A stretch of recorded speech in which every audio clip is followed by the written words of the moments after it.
What's going on in America today? Why are we over our heads in debt? Why can't the politicians bring debt under control? Why are so many people, often both parents now, working at low-paying, dead-end jobs and still making do with less? What's the future of the American economy and way of life? Why does the government tell us inflation is low when the buying power of our paychecks is declining at an alarming rate? Only a generation ago, bread was a quarter, and you could get a new car for $19.95. The problem is that since 1864, we've had a debt-based banking system. All our money is based on government debt. We cannot extinguish government debt without extinguishing our money supply. That's why talk of paying off the national debt without reforming our banking system is an impossibility. That's why the solution does not lie in discussing the size of the national debt, rather it lies in reforming our banking system. This is the Federal Reserve headquarters in Washington. It sits on this very impressive address, right on Constitution Avenue, right across from the Lincoln Memorial. But is it federal? Is it really part of the United States government? Well, what we're about to show you is that there's nothing federal about the Federal Reserve, and there are no reserves. The name is a deception created back before the Federal Reserve Act was passed in 1913 to make Americans think that America's central bank operates in the public interest. The truth is that the Federal Reserve is a private bank owned by private stockholders and run purely for their private profit. That's exactly correct. The Fed is a privately owned for-profit corporation which, again, has no reserves, at least no reserves available to back up the Federal Reserve notes, which is our common currency. Oh, absolutely. The Federal Reserve is neither federal and has doubtful reserves. It's a private bank that is owned by member banks. And it was chartered under the guise of deceit by an act of Congress in 1913. If there's still any doubt whether the Federal Reserve is a part of the U.S. government, check your local telephone book. In most cities, it is not listed in the blue government pages. It is listed in the business white pages right next to Federal Express, another private company. But more directly, U.S. courts have ruled time and time again that the Fed is a private corporation. Why can't Congress do something about the Fed? Most members of Congress just don't understand the system, and the few who do are afraid to speak up. For example, initially a veteran congressman from Chicago asked us if he could be interviewed for this video. However, both times our camera crew arrived at his office to do the interview, this was all we were able to film. The congressman never appeared, and eventually decided he no longer wanted to participate. But a few others in Congress have been bolder over the years. Here are 3 quick examples. In 1923, Representative Charles A. Lindbergh, a Republican from Minnesota, and father of the famed aviator Lucky Lindy, put it this way: the financial system has been turned over to the Federal Reserve Board. That board administers the finance system by authority of a purely profiteering group. The system is private, conducted for the sole purpose of obtaining the greatest possible profits from the use of other people's money. One of the most outspoken critics in Congress of the Fed was the former chairman of the House Banking and Currency Committee during the Great Depression years. Louis T. McFadden, Republican of Pennsylvania, said in 1932, "We have in this country one of the most corrupt institutions the world has ever known. I refer to the Federal Reserve Board. This evil institution has impoverished the people of the United States and has practically bankrupted our government. It has done this through the corrupt practices of the moneyed vultures who control it." Senator Barry Goldwater was a frequent critic of the Fed. Most Americans have no real understanding of the operation of the international moneylenders. The accounts of the Federal Reserve System have never been audited. It operates outside the control of Congress and manipulates the credit of the United States. The Federal Reserve really even though it is not part of the federal government, it is more powerful than the federal government. It's more powerful than the president, the Congress, and the courts. Now, a lot of people challenge me on that, but let me prove my case. The Federal Reserve determines what the average person's car payment is going to be, what their house payment is going to be, and whether they have a job or not. And I submit to you that that's total control. And the Federal Reserve is the largest single creditor of the United States government. What does Proverbs tell us? The borrower is servant to the lender.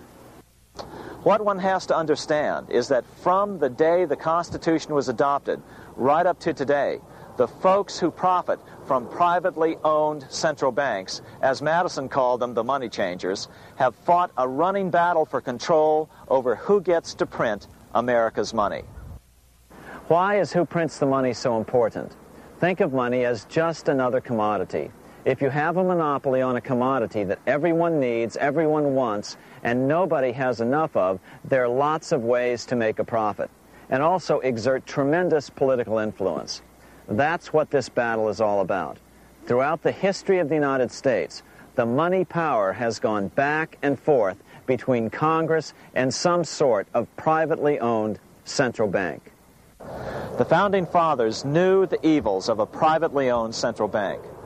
First of all, they had seen how the privately owned British central bank, the Bank of England, had run up the British national debt to such an extent that Parliament had been forced to place unfair taxes on the American colonies.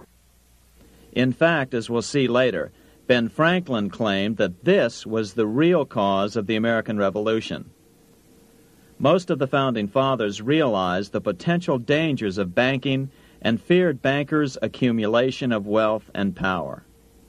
Jefferson put it this way: I sincerely believe that banking institutions are more dangerous to our liberties than standing armies.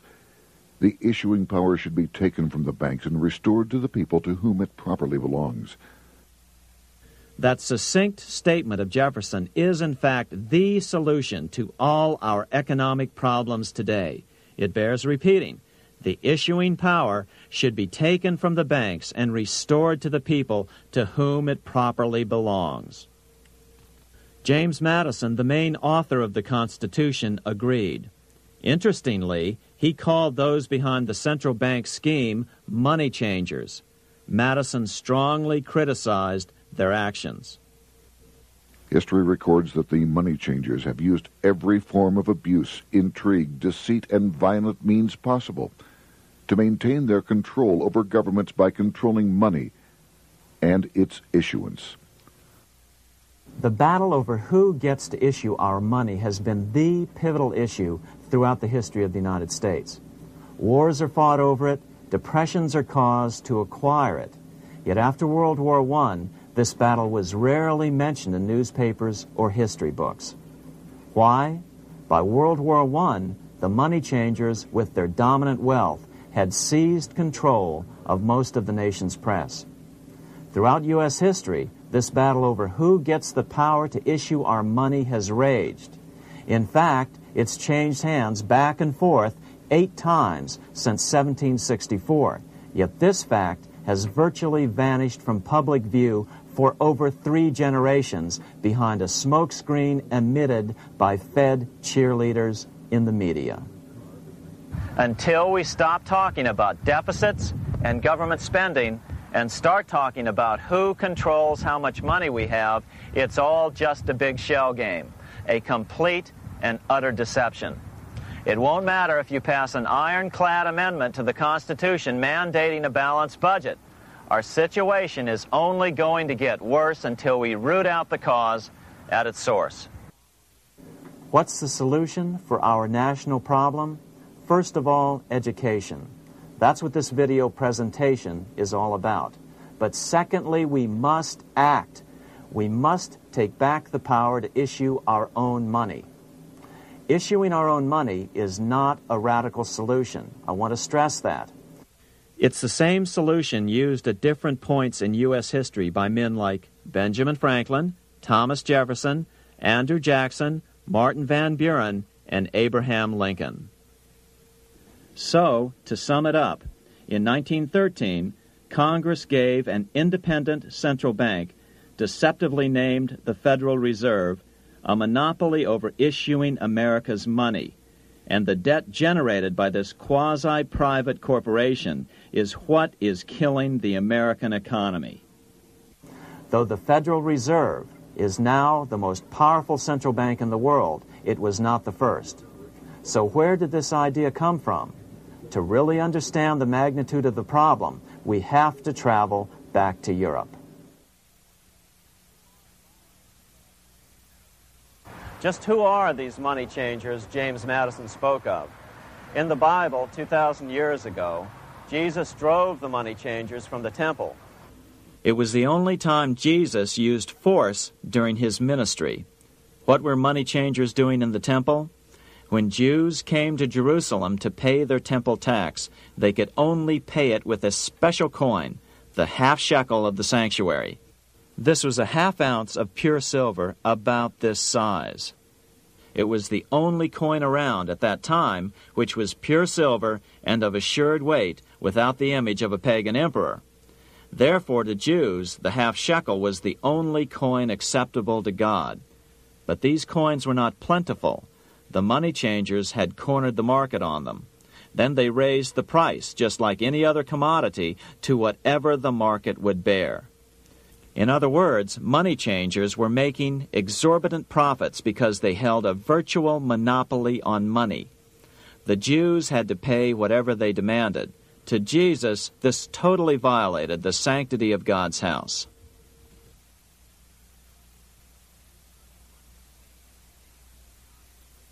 But the money-changing scam did not originate in Jesus' day. 200 years before Christ, Rome was having trouble with money changers.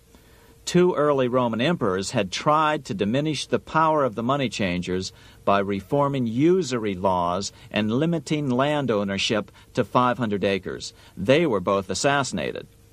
In 48 B.C., Julius Caesar took back the power to coin money from the money changers and minted coins for the benefit of all. With this new, plentiful supply of money, he built great public works projects. By making money plentiful, Caesar won the love of the common man. But the money changers hated him. Some believe this was an important factor in Caesar's assassination. One thing is for sure, with the death of Caesar came the demise of plentiful money in Rome. Taxes increased, as did corruption. Just as in the case of America today, usury and debased coin became the rule. Eventually, the Roman money supply was reduced by 90%. As a result, the common people lost their lands and their homes, just as is about to happen soon in America. With the demise of plentiful money, the masses lost confidence in the Roman government and refused to support it. Rome plunged into the gloom of the Dark Ages.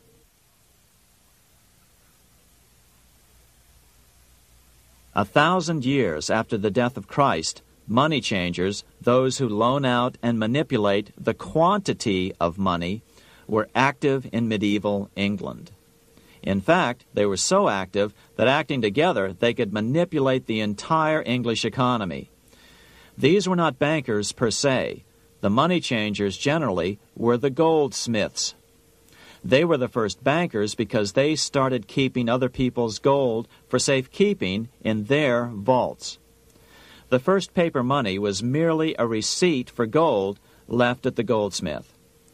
Paper money caught on because it was more convenient than carrying around a lot of heavy gold and silver coins.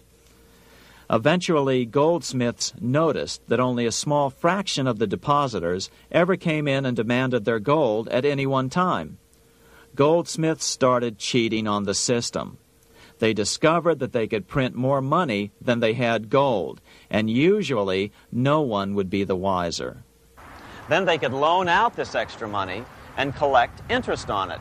This was the birth of fractional reserve banking. That is, loaning out many times more money than you have assets on deposit. So, if $1,000 in gold were deposited with them, they could loan out about $10,000 in paper money and draw interest payments on it, and no one would ever discover the deception. By this means, goldsmiths gradually accumulated more and more wealth and used this wealth to accumulate more and more gold. Today, this practice of loaning out more money than there are reserves is known as fractional reserve banking. Every bank in the United States is allowed to loan out at least 10 times more money than they actually have. That's why they get rich on charging, let's say, 8% interest. It's not really 8% per year, which is their income. It's 80%. That's why bank buildings are always the largest in town. But does that mean that all interest or all banking should be illegal? Hardly. In the Middle Ages, canon law, the law of the Catholic Church, forbade charging interest on loans. This concept followed the teachings of Aristotle and St. Thomas Aquinas. They taught that the purpose of money was to serve the members of society, to facilitate the exchange of goods needed to lead a virtuous life. Interest, in their belief, hindered this purpose by putting an unnecessary burden on the use of money. In other words, interest was contrary to reason and justice. Reflecting church law in the Middle Ages, Europe forbade charging interest on loans and made it a crime called usury. As commerce grew, and therefore opportunities for investment arose in the late Middle Ages, it came to be recognized that to loan money had a cost for the lender, both in risk and in lost opportunity. So some charges were allowed, but not interest per se. But all moralists, no matter what religion, condemn fraud, oppression of the poor, and injustice as clearly immoral. As we will see, fractional reserve lending is rooted in a fraud, results in widespread poverty, and reduces the value of everyone else's money. The ancient goldsmiths discovered that extra profits could be made by rowing the economy between easy money and tight money. When they made money easier to borrow, then the amount of money in circulation expanded. Money was plentiful. People took out more loans to expand their businesses. But then the money changers would tighten the money supply. They would make loans more difficult to get. What would happen? Just what happens today.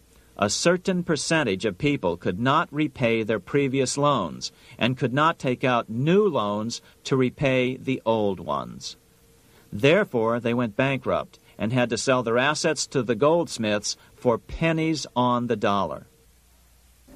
The same thing is still going on today. Only today, we call this rowing of the economy up and down the business cycle.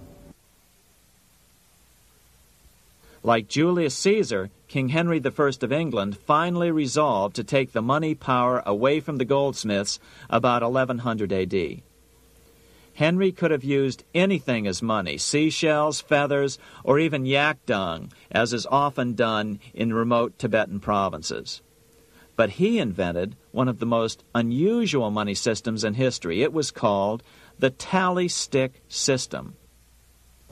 Here I have one of the few surviving examples of this form of British money, which lasted 726 years until 1826, a tally stick. The tally system was adopted to avoid the monetary manipulation of the goldsmiths.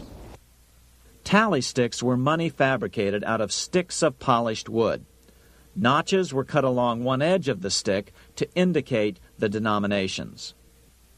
Then the stick was split lengthwise through the notches so that both pieces still had a record of the notches. The king kept one half to protect against counterfeiting. Then he would spend the other half into the economy, and they would circulate as money.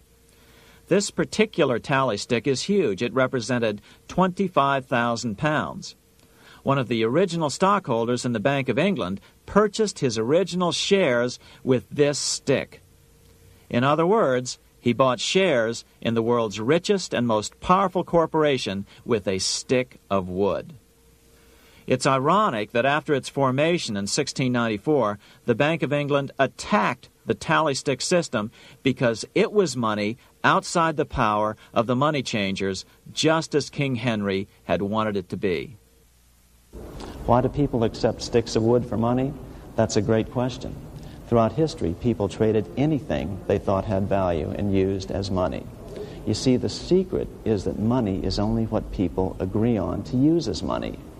What's our paper money today? It's really just paper. But here's the trick. King Henry ordered that tally sticks had to be used to pay the king's taxes.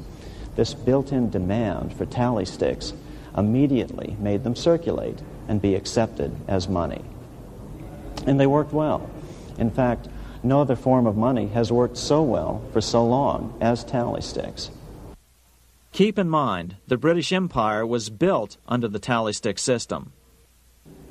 The tally stick system succeeded despite the fact that the money changers constantly attacked it by offering the metal coin system as competition. In other words, metal coins never went completely out of circulation, but tally sticks hung on because they were good for the payment of taxes.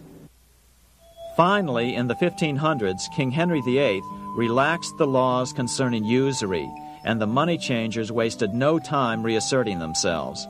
They quickly made their gold and silver money plentiful for a few decades. But when Queen Mary took the throne and tightened the usury laws again, the money changers renewed the hoarding of gold and silver coins, forcing the economy to plummet. When Queen Mary's sister, Queen Elizabeth I, took the throne, she was determined to regain control over English money. Her solution was to issue gold and silver coins from the public treasury and take the control over the money supply away from the money changers. Although control over money was not the only cause of the English Revolution in 1642, religious differences fueled the conflict. Monetary policy played a major role. Financed by the money changers, Oliver Cromwell finally overthrew King Charles, purged the Parliament, and put the king to death. The money changers were immediately allowed to consolidate their financial power. The result was that for the next 50 years, the money changers plunged Great Britain into a series of costly wars. They took over a square mile of property in the center of London, known as the City of London. This area today is still known as one of the 3 predominant financial centers of the world. Conflicts with the Stuart kings led the money changers in England to combine with those in the Netherlands to finance the invasion of William of Orange, who overthrew the Stuarts in 1688 and took the English throne.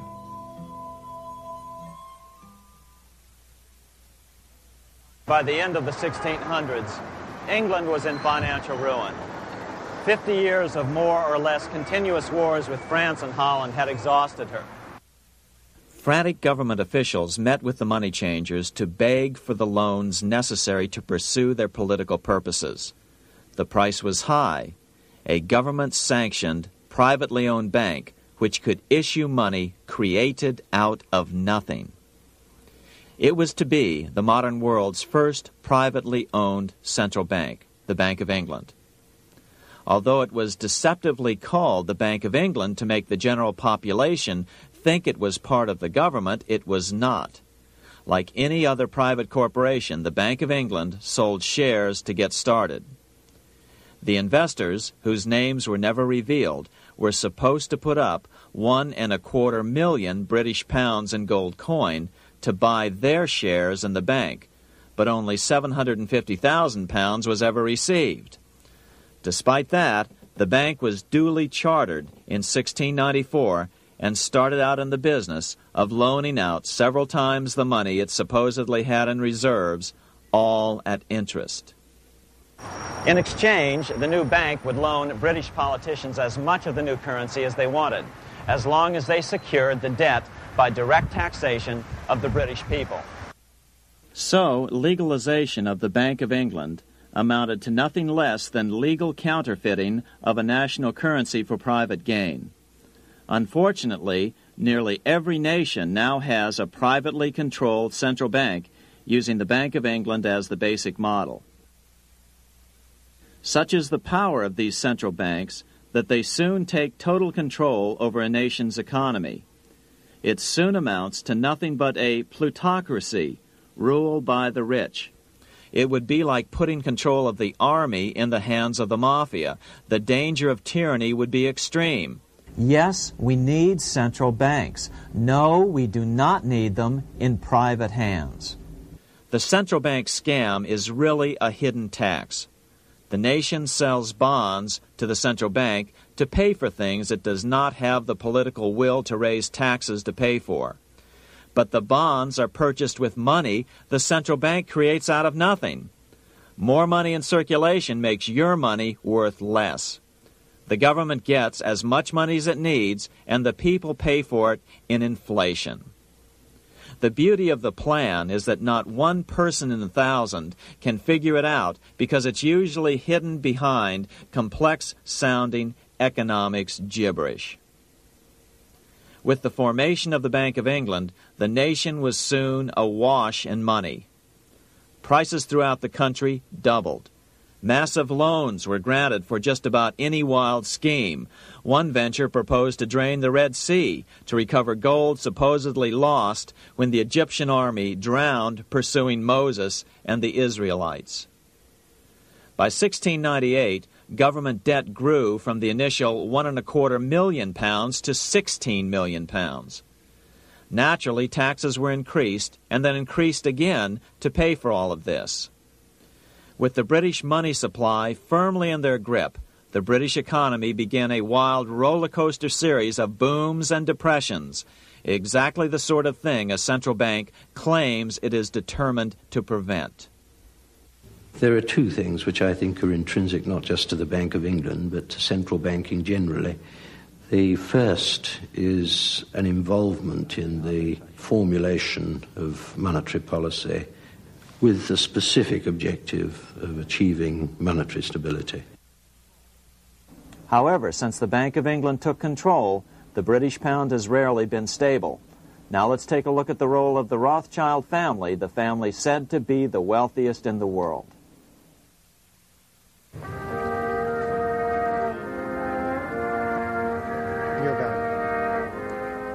This is Frankfurt, Germany. 50 years after the Bank of England opened its doors, a goldsmith named Amschel Moses Bauer opened a coin shop, a counting house, in 1743. And over the door he placed a sign depicting a Roman eagle on a red shield. The shop became known as the Red Shield Firm, or in German, Rothschild. When his son, Amschel Meyer Bauer, inherited the business, he decided to change his name to Rothschild. Amschel soon learned that loaning money to governments and kings was more profitable than loaning to private individuals. Not only were the loans bigger, but they were secured by the nation's taxes. Mayer Rothschild had 5 sons. He trained them all in the skills of money creation, then sent them out to the major capitals of Europe to open branch offices of the family banking business. His first son, Amschel Meyer, stayed in Frankfurt to mind the hometown bank. His second son, Solomon, was sent to Vienna. His third son, Nathan, was clearly the most clever. He was sent to London at age 21 in 1798, 100 years after the founding of the Bank of England. His fourth son, Karl, went to Naples, and his fifth son, Jacob, went to Paris. In 1785, Mayer Amschel moved his entire family to this larger house, a 5-story dwelling he shared with the Schiff family. This house was known as the Green Shield. The Rothschilds and the Schiffs would play a central role in the rest of European financial history and in that of the United States. The Rothschilds broke into dealings with European royalty here at Wilhelmshof, the palace of the wealthiest man in Germany. In fact, the wealthiest monarch in all Europe, Prince William of Hesse-Kassel. At first, the Rothschilds were only helping William speculate in precious coins. But when Napoleon chased Prince William into exile, he sent £550,000, a gigantic sum at that time, to Nathan Rothschild in London with instructions for him to buy consols, British government bonds, also called government stock. But Rothschild used the money for his own purposes. With Napoleon on the loose, the opportunities of wartime investments were nearly limitless. William returned here sometime prior to the Battle of Waterloo in 1815. He summoned Rothschild and demanded his money back. The Rothschilds returned William's money with the interest the British consuls would have paid him had the investment actually been made. But the Rothschilds kept all the past profits they had made using William's money. Nathan Rothschild later bragged that in the 17 years he'd been in England, he'd increased his original £20,000 stake given to him by his father by 2,500 times. By cooperating within the family, the Rothschilds soon grew unbelievably wealthy. By the mid-1800s, they dominated all European banking and were certainly the wealthiest family in the world. They financed Cecil Rhodes, making it possible for him to establish a monopoly over the diamond and gold fields of South Africa. In America, they financed the Harrimans and railroads, the Vanderbilts and railroads and the press, and Carnegie in the steel industry, among many others. In fact, during World War I, J.P. Morgan was thought to be the richest man in America. But after his death, it was discovered that he was actually only a lieutenant of the Rothschilds. Once Morgan's will was made public, it was discovered that he owned only 19% of J.P. Morgan companies. By 1850, James Rothschild, the heir of the French branch of the family, was said to be worth 600 million French francs, 150 million more than all the other bankers in France put together. He built this mansion called Ferrier, just east of Paris. Wilhelm I, on seeing it, exclaimed, "Kings couldn't afford this. It could only belong to a Rothschild." Another 19th century French commentator put it this way: "There is but one power in Europe, and that is Rothschild." There is no evidence that their predominant standing in European or world finance has changed. Now let's take a look at the results the Bank of England had produced on the British economy and how that later was the root cause of the American Revolution.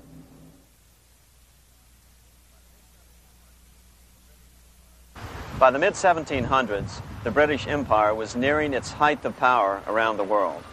But Britain had fought 4 costly wars in Europe since the creation of their privately owned central bank, the Bank of England. The cost had been high.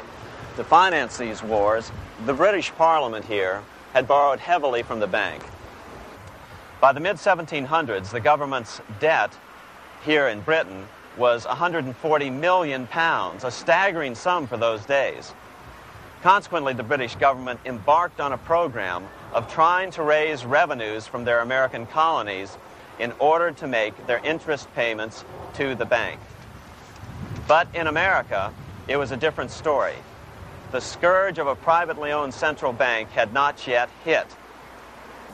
This is Independence Hall in Philadelphia, where the Declaration of Independence and Constitution were signed. In the mid-1700s, pre-revolutionary America was still relatively poor.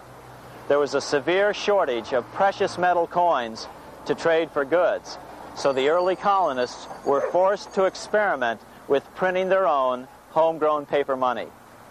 Some of these experiments were successful.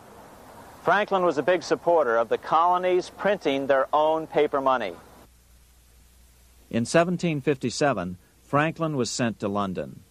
He ended up staying for the next 18 years here, nearly until the start of the American Revolution.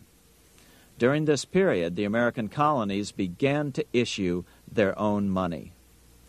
Called colonial scrip, the endeavor was very successful.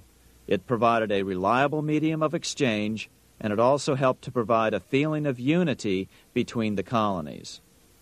Remember, colonial scrip was just paper money, debt-free money, printed in the public interest, and not backed by gold or silver coin. In other words, it was a totally fiat currency. One day, officials of the Bank of England asked Franklin how he would account for the newfound prosperity of the colonies. Without hesitation, he replied, "That is simple. In the colonies, we issue our own money. It is called colonial scrip. We issue it in proper proportion to the demands of trade and industry to make the products pass easily from the producers to the consumers. In this manner, creating for ourselves our own paper money, we control its purchasing power, and we have no interest to pay to no one." This was just common sense to Franklin, but you can imagine the impact it had on the Bank of England.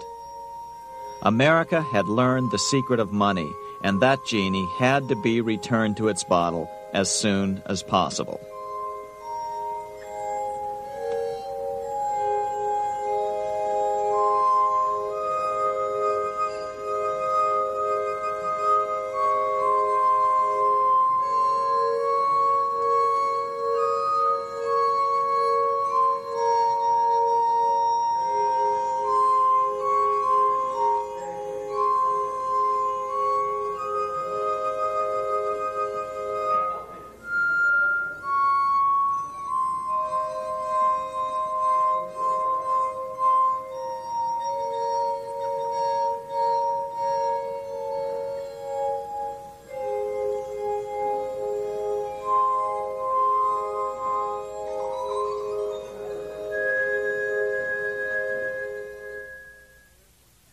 As a result, Parliament hurriedly passed the Currency Act of 1764.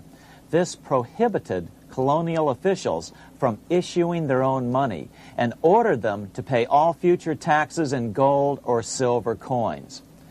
In other words, it forced the colonies on a gold or silver standard. For those who still believe that a gold standard is the answer for America's current monetary problems, look what happened to America after that. Writing in his autobiography, Franklin said, "In 1 year, the conditions were so reversed that the era of prosperity ended and a depression set in to such an extent that the streets of the colonies were filled with unemployed." Franklin claims that this was even the basic cause for the American Revolution. As Franklin put it in his autobiography, "The colonies would gladly have borne a little tax on tea and other matters had it not been that England took away from the colonies their money, which created unemployment and dissatisfaction. The inability of the colonists to get the power to issue their own money permanently out of the hands of George III and the international bankers was the prime reason for the Revolutionary War." By the time the first shots were fired in Lexington, Massachusetts, on April 19, 1775, the colonies had been drained of gold and silver coin by British taxation. As a result, the Continental government had no choice but to print money to finance the war. At the start of the Revolution, the U.S. money supply stood at $12 million. By the end of the war, it was nearly $500 million. As a result, the currency was virtually worthless. Shoes sold for $5,000 a pair. Colonial scrip had worked because just enough was issued to facilitate trade. As George Washington lamented, "A wagon load of money will scarcely purchase a wagon load of provisions." Today, those who support a gold-backed currency point to this period during the Revolution to demonstrate the evils of a fiat currency. But remember, the same currency had worked so well 20 years earlier during times of peace that the Bank of England had Parliament outlaw it. Towards the end of the Revolution, the Continental Congress, meeting here at Independence Hall, grew desperate for money. In 1781, they allowed Robert Morris, their financial superintendent, to open a privately owned central bank. Incidentally, Morris was a wealthy man who had grown wealthier during the Revolution by trading in war materials. Called the Bank of North America, the new bank was closely modeled after the Bank of England. It was allowed to practice fractional reserve banking. That is, it could lend out money it didn't have, then charge interest on it. If you or I were to do that, we would be charged with fraud, a felony. The bank's charter called for private investors to put up $400,000 worth of initial capital. But when Morris was unable to raise the money, he brazenly used his political influence to have gold deposited in the bank, which had been loaned to America by France.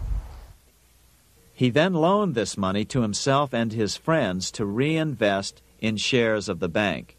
And, like the Bank of England, the bank was given a monopoly over the national currency.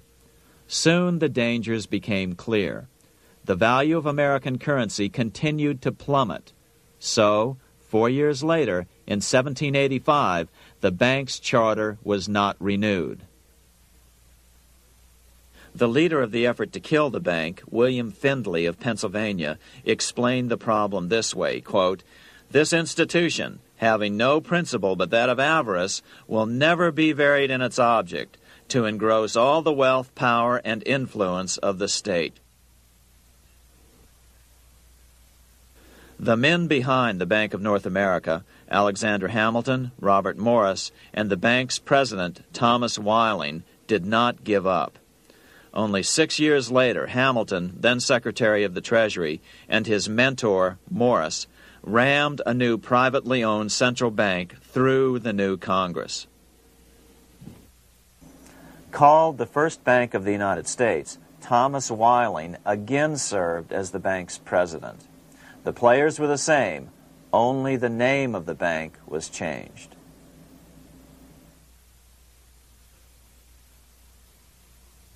In 1787, colonial leaders assembled in Philadelphia to replace the ailing Articles of Confederation. As we saw earlier, both Thomas Jefferson and James Madison were unalterably opposed to a privately owned central bank. They had seen the problems caused by the Bank of England. They wanted nothing of it. As Jefferson later put it,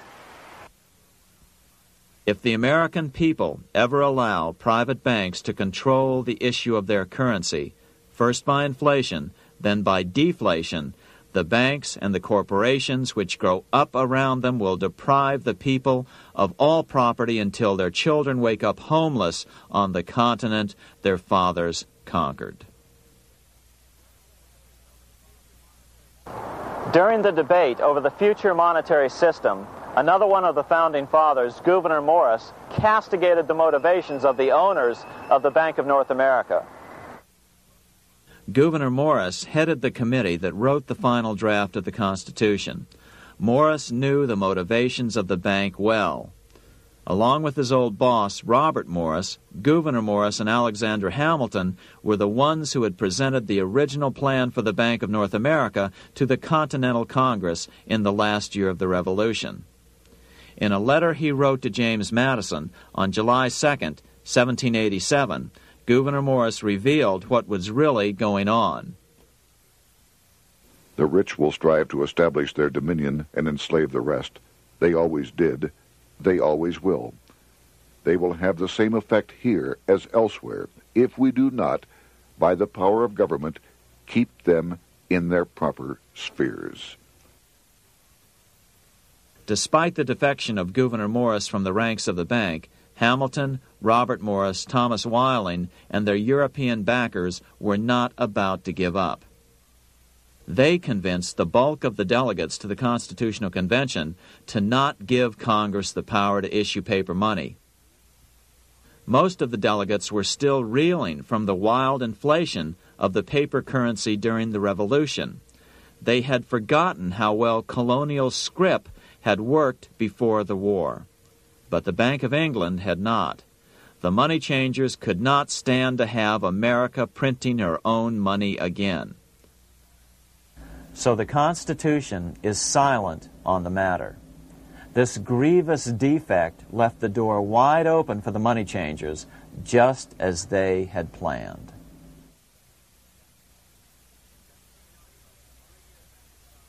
In 1790, less than 3 years after the Constitution had been signed, the money changers struck again. The newly appointed first Secretary of the Treasury, Alexander Hamilton, proposed a bill to the Congress calling for a new, privately owned central bank. Coincidentally, that was the very year that Amschel Rothschild made his pronouncement from his flagship bank in Frankfurt. Let me issue and control a nation's money, and I care not who writes the laws. Alexander Hamilton was a tool of the international bankers, and he wanted to create the U.S. Bank, the BUS, or the Bank of the United States, and did so. Interestingly, one of Hamilton's first jobs after graduating from law school in 1782 was as an aide to Robert Morris, the head of the Bank of North America. In fact, the year before, Hamilton had written Morris a letter saying, "A national debt, if it is not excessive, will be to us a national blessing." A blessing to whom? After a year of intense debate, in 1791, Congress passed the bill and gave it a 20-year charter. The new bank was to be called the First Bank of the United States, or BUS. Here we are in front of the First Bank of the United States in Philadelphia. The bank was given a monopoly on printing U.S. currency, even though 80% of its stock would be held by private investors. The other 20% would be purchased by the U.S. government. But the reason was not to give the government a piece of the action. It was to provide the capital for the other 80% owners. As with the old Bank of North America and the Bank of England before that, the stockholders never paid the full amount for their shares. The U.S. government put up their initial $2 million in cash. Then the bank, through the old magic of fractional reserve lending, made loans to its charter investors so they could come up with the remaining $8 million of capital needed for this risk-free investment. Like the Bank of England, the name of the Bank of the United States was deliberately chosen to hide the fact that it was privately controlled. And like the Bank of England, the names of the investors in the bank were never revealed. Many years later, it was a common saying that the Rothschilds were the power behind the old Bank of the United States. The bank was sold to Congress as a way to bring stability to the banking system and eliminate inflation. So what happened? Over the first 5 years, the U.S. government borrowed $8.2 million from the Bank of the United States. In the same 5-year period, prices rose by 72%. Jefferson, as the new Secretary of State, watched the borrowing with sadness and frustration, unable to stop it. I wish it were possible to obtain a single amendment to our Constitution, taking from the federal government the power of borrowing. Millions of Americans feel the same way today. They watch in helpless frustration as the federal government borrows the American economy into oblivion. So, although it was called the First Bank of the United States, it was not the first attempt at a privately owned central bank in this country. As with the Bank of North America, the government put up most of the cash to get this private bank going, then the bankers loaned the money to each other to buy the remaining stock in the bank. It was a scam, plain and simple, and they wouldn't be able to get away with it for long. But first, we have to travel back to Europe to see how a single man was able to manipulate the entire British economy by obtaining the first news of Napoleon's final defeat.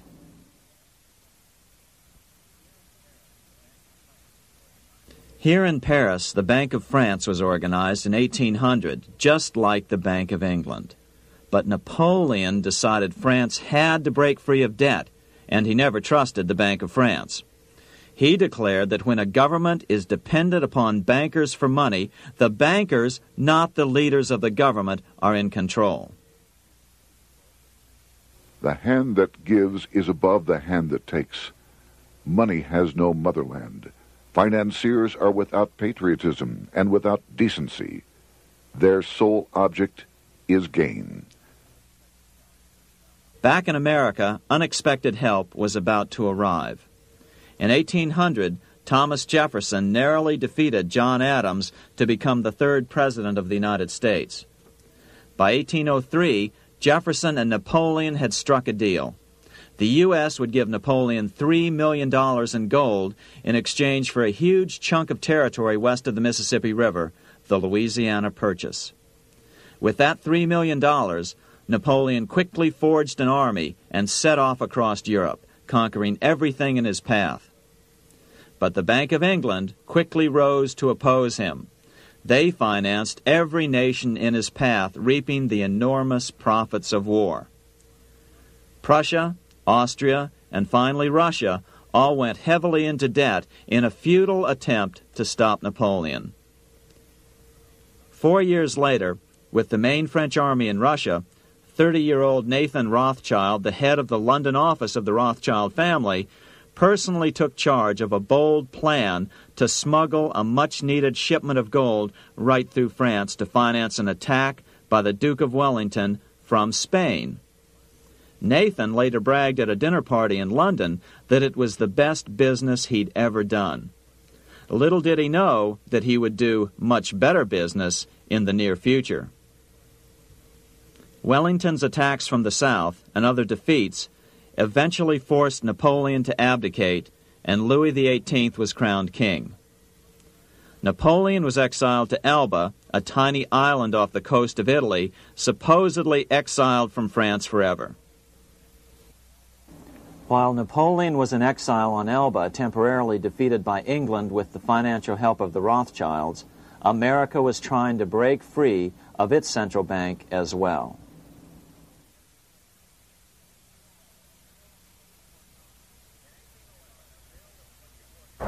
In 1811, a bill was put before Congress to renew the charter of the Bank of the United States. The debate grew very heated, and the legislatures of both Pennsylvania and Virginia passed resolutions asking Congress to kill the bank. The press corps of the day attacked the bank openly, calling it a great swindle, a vulture, a viper, and a cobra. Oh, to have an independent press once again in America. A congressman named P.B. Porter attacked the bank from the floor of Congress, saying if the bank's charter was renewed, Congress, quote, will have planted in the bosom of this Constitution a viper, which one day or another will sting the liberties of this country to the heart, close quote. Prospects didn't look that good for the bank. Some writers have even claimed that Nathan Rothschild warned that the United States would find itself involved in a most disastrous war if the bank's charter were not renewed. But it wasn't enough. When the smoke had cleared, the renewal bill was defeated by a single vote in the House and was deadlocked in the Senate. By now, America's fourth president, James Madison, was in the White House. Remember, Madison was a staunch opponent of the bank. His vice president, George Clinton, broke a tie in the Senate and sent the bank into oblivion. Within 5 months, England attacked the U.S., and the War of 1812 was on. But the British were still busy fighting Napoleon, and so the War of 1812 ended in a draw in 1814. Though the money changers were temporarily down, they were far from out. It would take them only another 2 years to bring back their bank bigger and stronger than ever.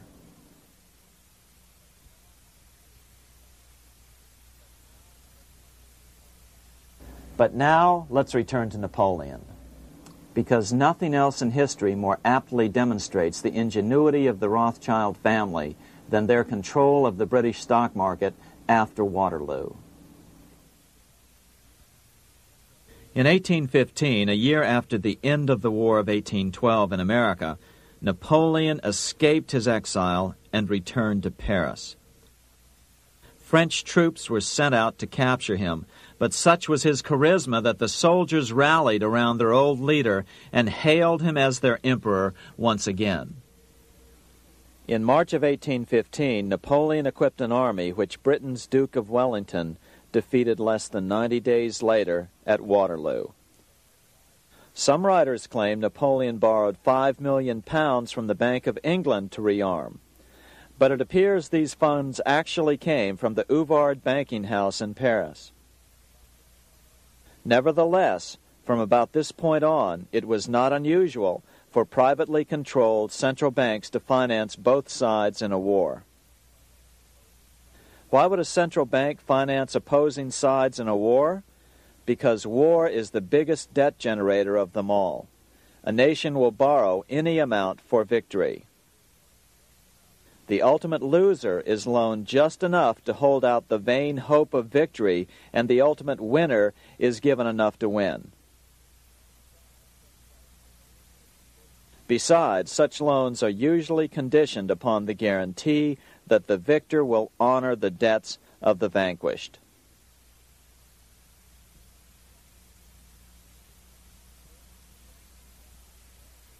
This is the Waterloo battlefield about 200 miles northeast of Paris in what today is Belgium. Here Napoleon suffered his final defeat, but not before thousands of French and Englishmen gave their lives on a steamy summer day in July of 1815. Right over there, on June 18, 1815, 74,000 French troops met 67,000 troops from Britain and other European nations. The outcome was certainly in doubt. In fact, had Napoleon attacked a few hours earlier, he would probably have won the battle. But no matter who won or lost, back in London, Nathan Rothschild planned to use the opportunity to try to seize control over the British stock and bond market and possibly even the Bank of England. Rothschild stationed a trusted agent, a man named Rothworth, on the north side of the battlefield, closer to the English Channel. Once the battle had been decided, Rothworth took off for the Channel. He delivered the news to Nathan Rothschild a full 24 hours before Wellington's own courier. Rothschild hurried to the stock market and took up his usual position in front of an ancient pillar. All eyes were on him. The Rothschilds had a legendary communications network. If Wellington had been defeated and Napoleon was loose on the continent again, Britain's financial situation would become grave indeed.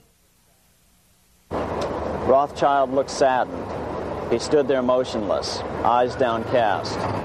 Then suddenly he began selling. Other nervous investors saw that Rothschild was selling. It could only mean one thing. Napoleon must have won, Wellington must have lost. The market plummeted.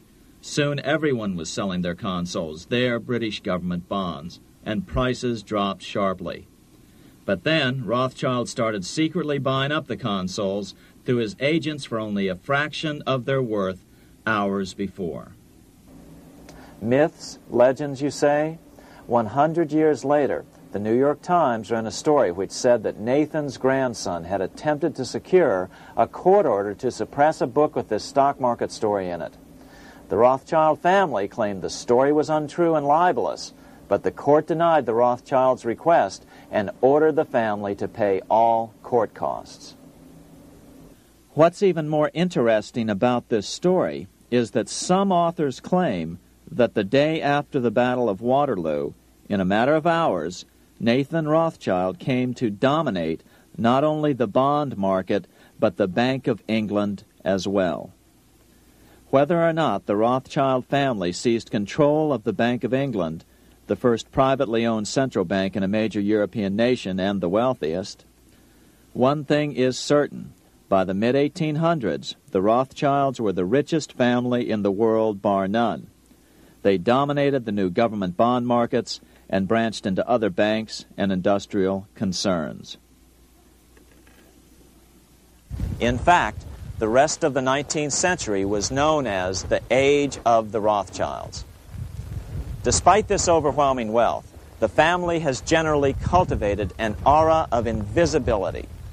Although the family controls scores of industrial, commercial, mining, and tourist corporations, only a handful bear the Rothschild name.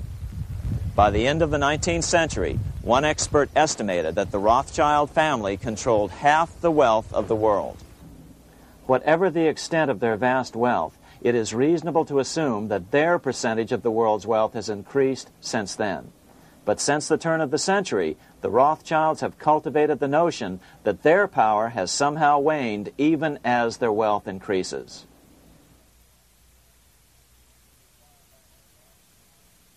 Meanwhile, back in Washington in 1816, just 1 year after Waterloo and Rothschild's alleged takeover of the Bank of England, the American Congress passed a bill permitting yet another privately owned central bank. This bank was called the Second Bank of the United States. The new bank's charter was a copy of the previous bank's. The U.S. government would own 20% of the shares of the bank. Of course, the federal share was paid by the Treasury up front into the bank's coffers. Then, through the magic of fractional reserve lending, it was transformed into loans to private investors who then bought the remaining 80% of the shares. Just as before, the primary stockholders remained a secret. But it is known that the largest block of shares, about 1/3 of the total, were sold to foreigners. As one observer put it, it is certainly no exaggeration to say that the Second Bank of the United States was rooted as deeply in Britain as it was in America. So, by 1816, some authors claim the Rothschilds had taken control over the Bank of England and backed a new, privately owned central bank in America as well.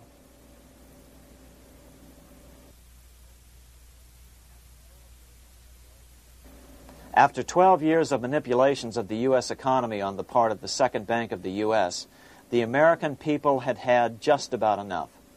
Opponents of the bank nominated a dignified senator from Tennessee, Andrew Jackson, the hero of the Battle of New Orleans, to run for president. This is his home, the Hermitage. No one gave Jackson a chance initially. The bank had long ago learned how the political process could be controlled with money. To the surprise and dismay of the money changers, Jackson was swept into office in 1828. Jackson was determined to kill the bank at the first opportunity and wasted no time in trying to do so. But the bank's 20-year charter didn't come up for renewal until 1836, the last year of his second term, if he could survive that long. During his first term, Jackson contented himself with rooting out the bank's many minions from government service. He fired 2,000 of the 11,000 employees of the federal government. In 1832, with his re-election approaching, the bank struck an early blow, hoping Jackson would not want to stir up controversy. They asked Congress to pass a renewal bill 4 years early. Naturally, Congress complied, then sent it to the president for signing. But Jackson weighed in with both feet. Old Hickory, never a coward, vetoed the bill. His veto message is one of the great American documents. It clearly lays out the responsibility of the American government towards its citizens, rich and poor. It is not our own citizens only who are to receive the bounty of our government. More than 8 millions of the stock of this bank are held by foreigners. Is there no danger to our liberty and independence in a bank that in its nature has so little to bind it to our country? Controlling our currency, receiving our public monies, and holding thousands of our citizens' independence would be more formidable and dangerous than a military power of the enemy. If government would confine itself to equal protection and, as heaven does its rains, shower its favor alike on the high and the low, the rich and the poor, it would be an unqualified blessing. In the act before me, there seems to be a wide and unnecessary departure from these just principles. Later that year, in July 1832, Congress was unable to override Jackson's veto. Now Jackson had to stand for re-election. Jackson took his argument directly to the people. For the first time in U.S. history, Jackson took his presidential campaign on the road. Before then, presidential candidates stayed at home and looked presidential. His campaign slogan was "Jackson and no bank."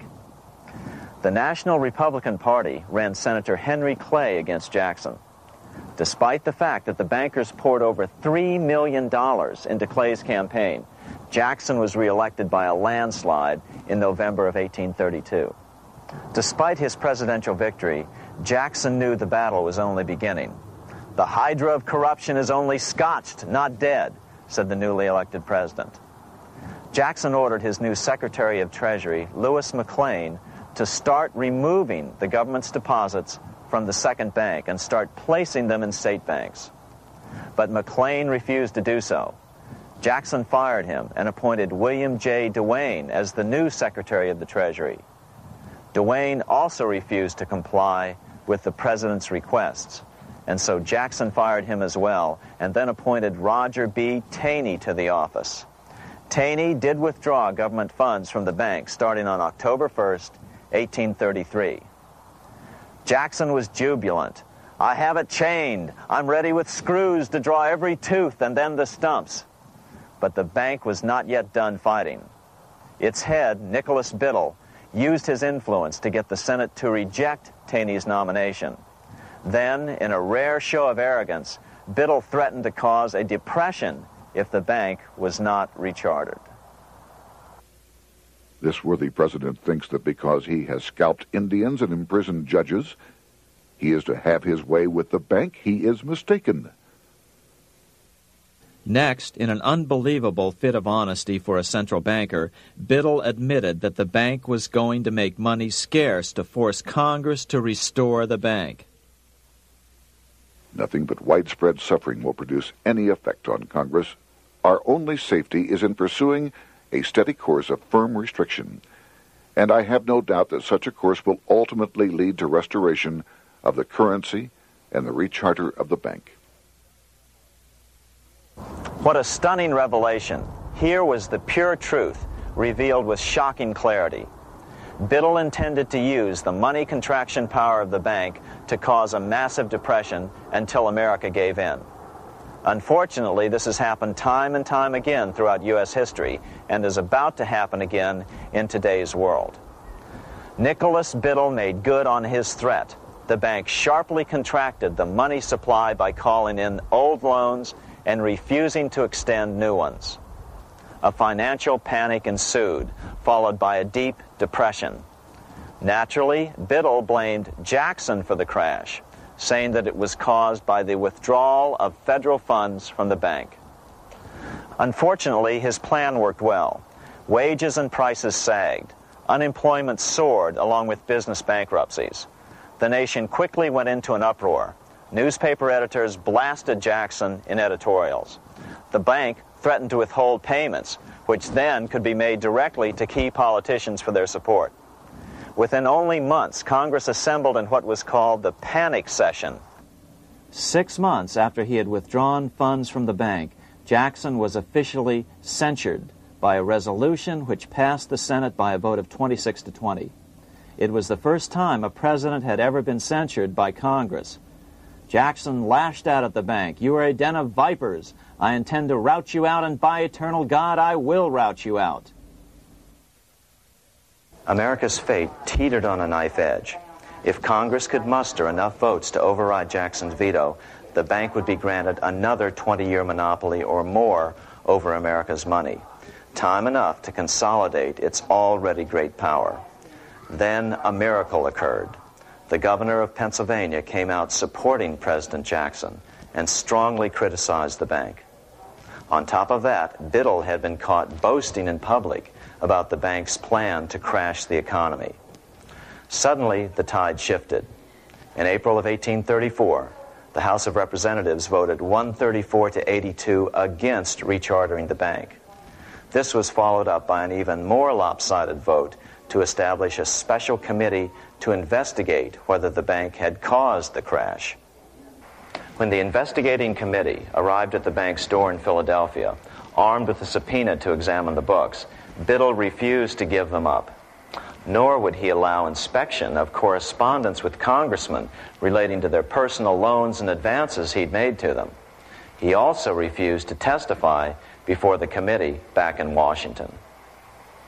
On January 8th, 1835, Jackson paid off the final installment on the national debt, which had been necessitated by allowing the banks to issue currency for government bonds rather than simply issuing treasury notes without such debt. He was the only president to ever pay off the debt. A few weeks later, on January 30th, 1835, an assassin by the name of Richard Lawrence tried to shoot President Jackson, but by the grace of God, both pistols misfired. Lawrence was later found not guilty by reason of insanity. After his release, he bragged to friends that powerful people in Europe had put him up to the task and promised to protect him if he were caught. The following year, when its charter ran out, the Second Bank of the United States ceased functioning as the nation's central bank. Biddle was later arrested and charged with fraud. He was tried and acquitted, but died shortly thereafter while still tied up in civil suits. After his second term as president, Jackson retired here to the Hermitage outside of Nashville to live out his life. He is still remembered here for his determination to kill the bank. In fact, he killed it so well that it took the money changers 77 years to undo the damage. When asked what his most important accomplishment had been, Jackson replied, "I killed the bank." Unfortunately, even Jackson failed to grasp the entire picture and its root cause. Although Jackson had killed the central bank, the most insidious weapon of the money changers, fractional reserve banking, remained in use by the numerous state-chartered banks. This fueled economic instability in the years before the Civil War. Still, the central bankers were out, and as a result, America thrived as it expanded westward. During this time, the principal money changers struggled to regain their lost centralized power, but to no avail. Then, finally, they reverted to the old central bankers' formula: war to create debt and dependency. If they couldn't get their central bank any other way, America could be brought to its knees by plunging it into a civil war, just as they had done in 1812 after the first Bank of the United States was not rechartered. 1 month after the inauguration of Abraham Lincoln, the first shots of the American Civil War were fired here at Fort Sumter, South Carolina, on April 12, 1861. Certainly slavery was a cause for the Civil War, but not the primary cause. Lincoln knew that the economy of the South depended upon slavery, and so before the Civil War, he had no intention of eliminating it. Lincoln had put it this way in his inaugural address only 1 month earlier. I have no purpose, directly or indirectly, to interfere with the institution of slavery in the states where it now exists. I believe I have no lawful right to do so, and I have no inclination to do so.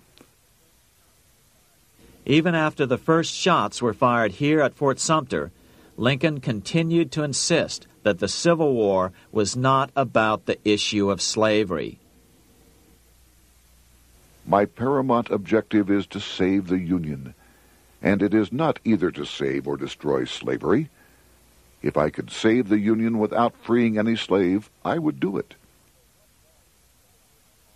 So what was the Civil War all about? There were many factors at play. Northern industrialists had used protective tariffs to prevent the southern states from buying cheaper European goods. Europe retaliated by stopping cotton imports from the South. The southern states were in a double financial bind. They were forced to pay more for most of the necessities of life, while their income from cotton exports plummeted. The South was angry. But there were other factors at work. The money changers were still stung by America's withdrawal from their control 25 years earlier. Since then, America's wildcat economy had made the nation rich, a bad example for the rest of the world. The central bankers now saw an opportunity to split the rich new nation, to divide and conquer by war. Was this just some sort of wild conspiracy theory at the time? Well, let's take a look at what a well-placed observer of the scene had to say at the time. His name was Otto von Bismarck, Chancellor of Germany, the man who united the German states a few years later. The division of the United States into federations of equal force was decided long before the Civil War by the high financial powers of Europe. These bankers were afraid that the United States, if they remained as one bloc and as one nation, would attain economic and financial independence which would upset their financial domination over the world. Within months after the first shots here at Fort Sumter, the central bankers loaned Napoleon III of France, the nephew of the Waterloo Napoleon, 210 million francs to seize Mexico and station troops along the southern border of the U.S., taking advantage of their war to violate the Monroe Doctrine and return Mexico to colonial rule. No matter what the outcome of the Civil War, a weakened America, heavily indebted to the money changers, would open up Central and South America once again to European colonization and domination. The very thing America's Monroe Doctrine had forbade in 1823. At the same time, Great Britain moved 11,000 troops into Canada and positioned them menacingly along America's northern border. The British fleet went to war alert should their quick intervention be called for. Lincoln knew he was in a double bind. That's why he agonized over the fate of the Union. There was a lot more to it than just differences between the North and the South. That's why his emphasis was always on union and not merely the defeat of the South. But Lincoln needed money to win. In 1861, Lincoln and his Secretary of Treasury, Salmon P. Chase, went to New York to apply for the necessary loans. The money changers, anxious to see the Union fail, offered loans at 24 to 36% interest. Lincoln said thanks, but no thanks, and returned to Washington. Lincoln sent for an old friend, Colonel Dick Taylor of Chicago, and put him on the problem of financing the war. During one meeting, Lincoln asked Taylor what he'd discovered. Taylor put it this way. Why, Lincoln, that is easy. Just get Congress to pass a bill authorizing the printing of full legal tender treasury notes, and pay your soldiers with them, and go ahead and win your war with them also.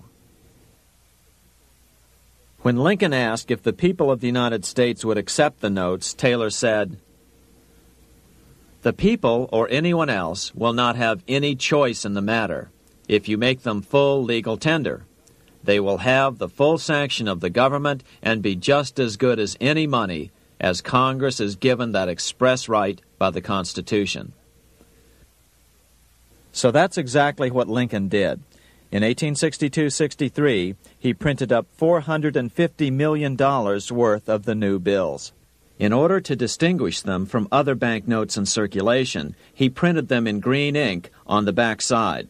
That's why the notes were called greenbacks. With this new money, Lincoln paid the troops and bought their supplies. During the course of the war, nearly $450 million worth of greenbacks were printed at no interest to the federal government. Lincoln understood who was really pulling the strings and what was at stake for the American people. This is how he explained his rationale. The government should create, issue, and circulate all the currency and credit needed to satisfy the spending power of the government and the buying power of consumers. The privilege of creating and issuing money is not only the supreme prerogative of government, but it is the government's greatest creative opportunity. By the adoption of these principles, the taxpayers will be saved immense sums of interest. Money will cease to be master and become the servant of humanity. A truly incredible editorial in the London Times explained the central bankers' attitude towards Lincoln's greenbacks. If this mischievous financial policy, which has its origins in North America, shall become indurated down to a fixture, then That government will furnish its own money without cost. It will pay off debts and be without debt. It will have all the money necessary to carry on its commerce. It will become prosperous without precedent in the history of the world. The brains and wealth of all countries will go to North America. That country must be destroyed, or it will destroy every monarchy on the globe. The scheme was effective, so effective that the next year, 1863, with Federal and Confederate troops beginning to mass for the decisive battle of the Civil War, and the Treasury in need of further congressional authority to issue more greenbacks, Lincoln allowed the bankers to push through the National Bank Act. These new national banks would operate under a virtual tax-free status and collectively had the exclusive monopoly power to create the new form of money, banknotes. Though greenbacks continued to circulate, their numbers were not increased. But most importantly, from this point on, the entire U.S. money supply would be created out of debt by bankers buying U.S. government bonds and issuing them for reserves for banknotes. As historian John Kenneth Galbraith explained it, in numerous years following the war, the federal government ran a heavy surplus. It could not, however, pay off its debt, retire its securities, because to do so meant there would be no bonds to back the national banknotes. To pay off the debt was to destroy the money supply. Later in 1863, Lincoln got some unexpected help from Tsar Alexander II of Russia.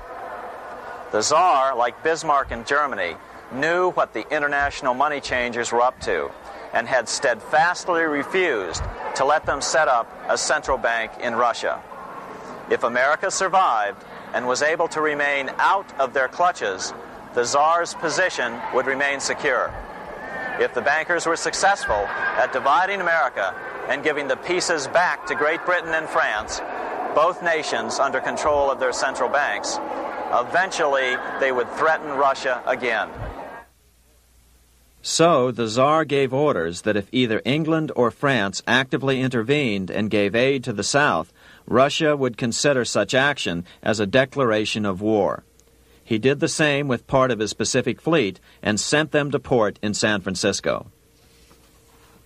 Lincoln was reelected the next year, 1864.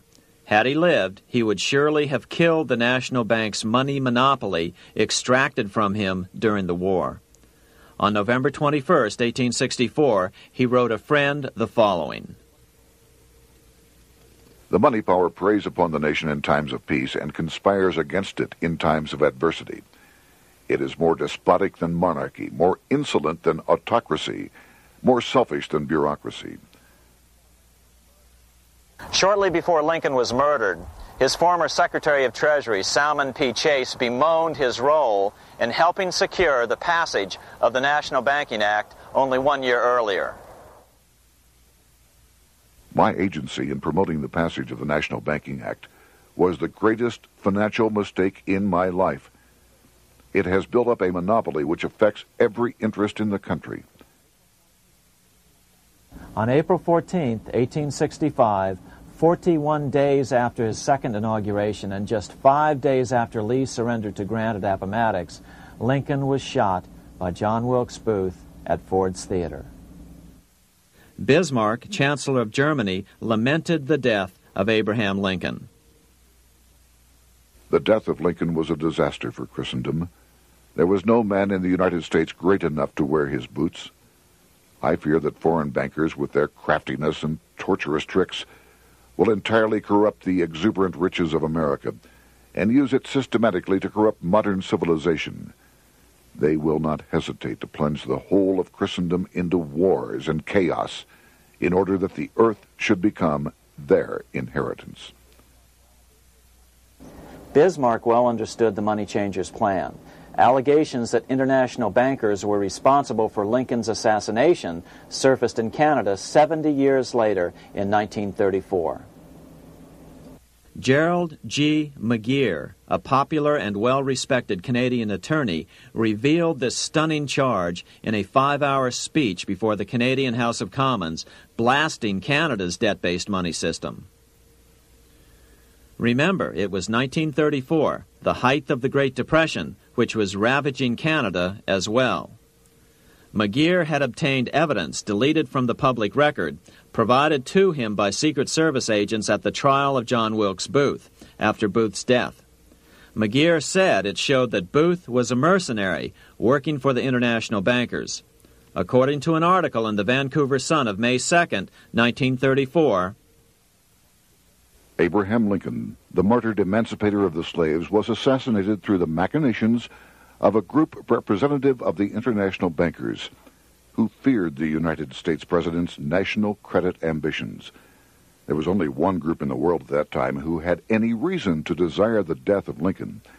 They were the men opposed to his national currency program and who had fought him throughout the whole Civil War on his policy of greenback currency. Interestingly, McGeer claimed that Lincoln was assassinated not only because international bankers wanted to reestablish a central bank in America, but because they also wanted to base America's currency on gold. Gold they controlled. In other words, put America on a gold standard. Lincoln had done just the opposite by issuing U.S. notes, greenbacks, which were based purely on the good faith and credit of the United States. The article quoted McGeer as saying, "They were the men interested in the establishment of the gold standard and the right of the bankers to manage the currency and credit of every nation in the world. With Lincoln out of the way, they were able to proceed with that plan and did proceed with it in the United States. Within 8 years after Lincoln's assassination, silver was demonetized and the gold standard money system set up in the United States." Not since Lincoln has the U.S. issued debt-free United States notes.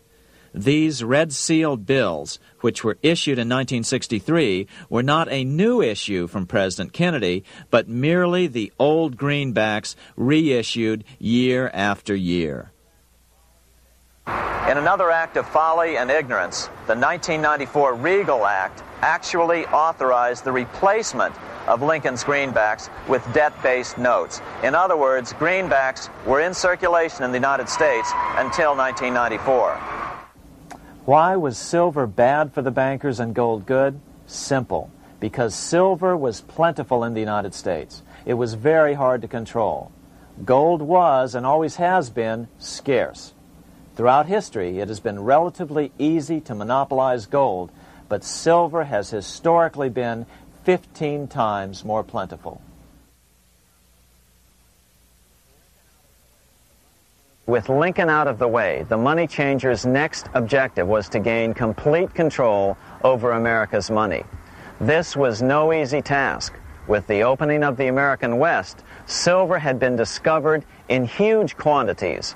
On top of that, Lincoln's greenbacks were generally popular. Despite the European central bankers' deliberate attacks on greenbacks, they continued to circulate in the United States, in fact, until a few years ago. According to historian W. Cleon Skousen, right after the Civil War, there was considerable talk about reviving Lincoln's brief experiment with the constitutional monetary system. Had not the European Money Trust intervened, it would have no doubt become an established institution. it is clear that the concept of America printing her own debt-free money sent shockwaves throughout the European central banking elite. They watched with horror as Americans clamored for more greenbacks. They may have killed Lincoln, but support for his monetary ideas grew. On April 12, 1866, nearly 1 year to the day of Lincoln's assassination, Congress went to work at the bidding of the European central banking interests. It passed the Contraction Act, authorizing the Secretary of the Treasury to begin to retire some of the greenbacks in circulation and thereby contract the money supply. Authors Theodore R. Thorin and Richard F. Warner explained the results of the money contraction in their classic book on the subject, The Truth in Money Book. The hard times which occurred after the Civil War could have been avoided if the greenback legislation had continued as President Lincoln had intended. Instead, there were a series of money panics, what we call recessions, which put pressure on Congress to enact legislation to place the banking system under centralized control. Eventually, the Federal Reserve Act was passed on December 23, 1913. In other words, the money changers wanted two things: the reinstitution of a central bank under their exclusive control, and two, an American currency backed by gold. Their strategy was twofold. First of all, cause a series of panics to try to convince the American people that only centralized control of the money supply could provide economic stability. And secondly, remove so much money from the system that most Americans would be so desperately poor that they either wouldn't care or would be too weak to oppose the bankers. In 1866, there was $1.8 billion in currency in circulation in the United States, about $50.46 per capita. In 1867 alone, $500 million, $500 million, was removed from the U.S. money supply. 10 years later, in 1876, America's money supply was reduced to only $600 million. In other words, 2/3 of America's money had been called in by the bankers. Only $14.60 per capita remained in circulation. 10 years later, the money supply had been reduced to only $400 million, even though the population had boomed. The result was that only $6.67 per capita remained in circulation, a 760% loss in buying power over 20 years. Today, economists try to sell the idea that recessions and depressions are a natural part of something they call the business cycle. The truth is, our money supply is manipulated now just as it was before and after the Civil War. How did this happen? How did money become so scarce? Simple. Bank loans were called in and no new ones were given. In addition, silver coins were melted down. In 1872, a man named Ernest Sed was given 100,000 pounds, about $500,000, by the Bank of England and sent to America to bribe necessary congressmen to get silver demonetized. He was told that if that was not sufficient, to draw an additional 100,000 pounds or as much more as was necessary. The next year, Congress passed the Coinage Act of 1873, and the minting of silver dollars abruptly stopped. In fact, Representative Samuel Hooper, who introduced the bill in the House, acknowledged that Mr. Sed actually drafted the legislation. But it gets even worse than that. In 1874, Sed himself admitted who was behind the scheme. I went to America in the winter of 1872-73, authorized to secure, if I could, the passage of a bill demonetizing silver. It was in the interest of those I represented, the governors of the Bank of England, to have it done. By 1873, gold coins were the only form of coin money. But the contest over control of America's money was not yet over. Only 3 years later, in 1876, with 1/3 of America's workforce unemployed, the population was growing restless. People were clamoring for a return to the greenback money system of President Lincoln or a return to silver money, anything that would make money more plentiful. That year, Congress created the United States Silver Commission to study the problem. Their report clearly blamed the monetary contraction on the national bankers. The report is interesting because it compares the deliberate money contraction by the national bankers after the Civil War to the fall of the Roman Empire. The disaster of the Dark Ages was caused by decreasing money and falling prices. Without money, civilization could not have had a beginning, and with a diminishing supply, it must languish, and unless relieved, finally perish. At the Christian era, the metallic money of the Roman Empire amounted to $1,800,000,000. By the end of the 15th century, it had shrunk to less than $200 million. History records no other such disastrous transition as that from the Roman Empire to the Dark Ages.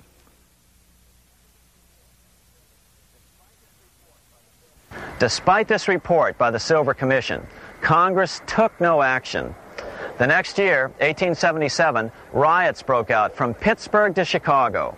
The torches of starving vandals lit up the sky. The bankers huddled to decide what to do. They decided to hang on. Now that they were back in control to a certain extent, they were not about to give it up. At the meeting of the American Bankers Association that year, they urged their membership to do everything in their power to put down the notion of a return to greenbacks. The ABA Secretary, James Buell, authored a letter to the members which blatantly called on the banks to subvert not only Congress, but the press. It is advisable to do all in your power to sustain such prominent daily and weekly newspapers, especially the agricultural and religious press, as will oppose the greenback issue of paper money, and that you will also withhold patronage from all applicants who are not willing to oppose the government issue of money. To repeal the act creating banknotes or to restore to circulation the government issue of money will be to provide the people with money and will therefore seriously affect our individual profits as bankers and lenders. See your congressman at once and engage him to support our interest that we may control legislation. As political pressure mounted in Congress for change, the press tried to turn the American people away from the truth. The New York Tribune put it this way on January 10th, 1878. "The capital of the country is organized at last, and we will see whether Congress will dare to fly in its face." But it didn't work entirely. On February 28, 1878, Congress passed the Sherman Law, allowing the minting of a limited number of silver dollars, ending the 5-year hiatus. This did not end gold backing of the currency, however, nor did it completely free silver. Previous to 1873, anyone who brought silver to the U.S. Mint could have it struck into silver dollars free of charge. No longer. But at least some money began to flow back into the economy again. With no further threat to their control, the bankers loosened up on loans, and the post-Civil War depression was finally ended. 3 years later, the American people elected Republican James Garfield president. Garfield understood how the economy was being manipulated. As a congressman, he had been chairman of the Appropriations Committee and was a member of Banking and Currency. After his inauguration, he slammed the money changers publicly in 1881. Whoever controls the volume of money in any country is absolute master of all industry and commerce. And when you realize that the entire system is very easily controlled, one way or another, by a few powerful men at the top, you will not have to be told how periods of inflation and depression originate. Unfortunately, within a few weeks of making this statement, on July 2nd of 1881, President Garfield was assassinated.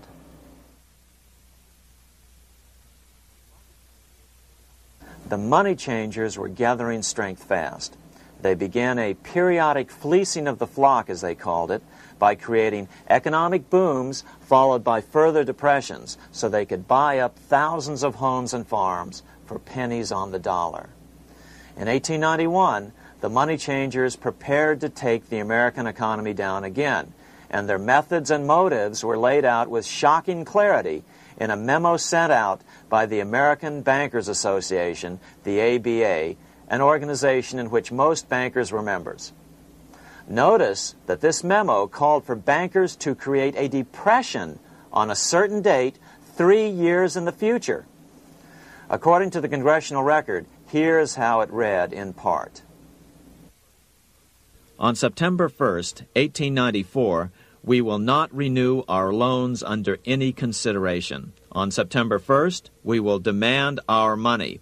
We will foreclose and become mortgagees in possession. We can take 2/3 of the farms west of the Mississippi and thousands of them east of the Mississippi as well at our price. Then the farmers will become tenants, as in England. These depressions could be controlled because America was on the gold money standard. Since gold is scarce, it's one of the easiest commodities to manipulate. People wanted silver money legalized again so they could escape the stranglehold the money changers had on gold money. People wanted silver money reinstated, reversing Mr. Said's Act of 1873, by then called the Crime of 73. By 1896, the issue of more silver money had become the central issue in the presidential campaign. William Jennings Bryan, a senator from Nebraska, ran for president as a Democrat on the free silver issue. At the Democratic National Convention in Chicago, he made an emotional speech which won him the nomination entitled Crown of Thorns and Cross of Gold. Though Bryan was only 36 years old at the time, this speech is widely regarded as the most famous oration ever made before a political convention. In the dramatic conclusion, Bryan said, "We will answer their demand for a gold standard by saying to them, you shall not press down upon the brow of labor this crown of thorns. You shall not crucify mankind upon a cross of gold." The bankers lavishly supported the Republican candidate, William McKinley, who favored the gold standard. The resulting contest was amongst the most fiercely contested presidential races in American history. Bryan made over 600 speeches in 27 states. The McKinley campaign got manufacturers and industrialists to inform their employees that if Bryan were elected, all factories and plants would close and there would be no work. The ruse succeeded. McKinley beat Bryan by a small margin. Bryan ran for president again in 1900 and in 1908, but fell short each time. During the 1912 Democratic Convention, Bryan was a powerful figure who helped Woodrow Wilson win the nomination. When Wilson became president, he appointed Bryan as Secretary of State, but Bryan soon became disenchanted with the Wilson administration. Bryan served only 2 years in the Wilson administration before resigning in 1915 over the highly suspicious sinking of the Lusitania, the event which was used to drive America into World War I. Although William Jennings Bryan never gained the presidency, his efforts delayed the money changers for 17 years from attaining their next goal, a new, privately owned central bank for America.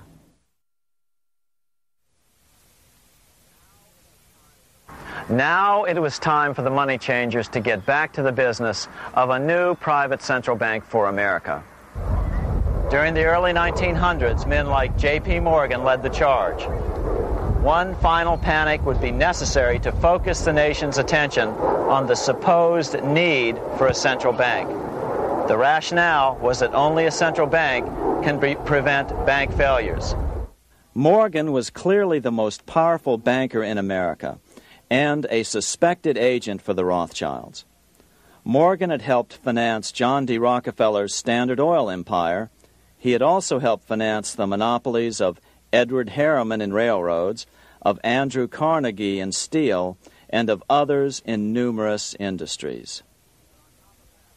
But on top of that, J.P. Morgan's father, Junius Morgan, had been America's financial agent to the British. After his father's death, J.P. Morgan took on a British partner, Edward Grenfell, a longtime director of the Bank of England. In fact, upon Morgan's death, his estate contained only a few $1 million. The bulk of the securities most people thought he owned were, in fact, owned by others. In 1902, President Theodore Roosevelt allegedly went after Morgan and his friends by using the Sherman Antitrust Act to try to break up their industrial monopolies. Actually, Roosevelt did very little to interfere in the growing monopolization of American industry by the bankers and their surrogates. For example, Roosevelt supposedly broke up the Standard Oil monopoly, But it wasn't really broken at all. It was merely divided into 7 corporations, all still controlled by the Rockefellers. The public was aware of this thanks to political cartoonists like Thomas Nast, who referred to the bankers as the money trust. By 1907, the year after Teddy Roosevelt's re-election, Morgan decided it was time to try for a central bank again. Using their combined financial muscle, Morgan and his friends were secretly able to crash the stock market. Thousands of small banks were vastly overextended. Some had reserves of less than 1% thanks to the fractional reserve principle. Within days, bank runs were commonplace across the nation. Now Morgan stepped into the public arena and offered to prop up the faltering American economy by supporting failing banks with money he manufactured out of nothing. It was an outrageous proposal, far worse than even fractional reserve banking, but Congress let him do it. Morgan manufactured $200 million worth of this completely reserveless private money and bought things with it, paid for services with it, and sent some of it to his branch banks to lend out at interest. His plan worked. Soon, the public regained confidence in money in general and quit hoarding their currency. But as a result, banking power was further consolidated into the hands of a few large banks. By 1908, the panic was over, and Morgan was hailed as a hero by the president of Princeton University, a man by the name of Woodrow Wilson. All this trouble could be averted if we appointed a committee of 6 or 7 public-spirited men like J.P. Morgan to handle the affairs of our country. Economics textbooks would later explain that the creation of the Federal Reserve System was the direct result of the panic of 1907. Quote, "With its alarming epidemic of bank failures, the country was fed up once and for all with the anarchy of unstable private banking," close quote. But Minnesota Congressman Charles A. Lindbergh Sr., the father of the famous aviator Lucky Lindy, later explained that the panic of 1907 was really just a scam. Those not favorable to the money trust could be squeezed out of business, and the people frightened into demanding changes in the banking and currency laws which the money trust would frame. So, since the passage of the National Bank Act of 1863, the money changers had been able to create a series of booms and busts. The purpose was not only to fleece the American public of their property, but to later claim that the banking system was basically so unstable that it had to be consolidated into a central bank once again.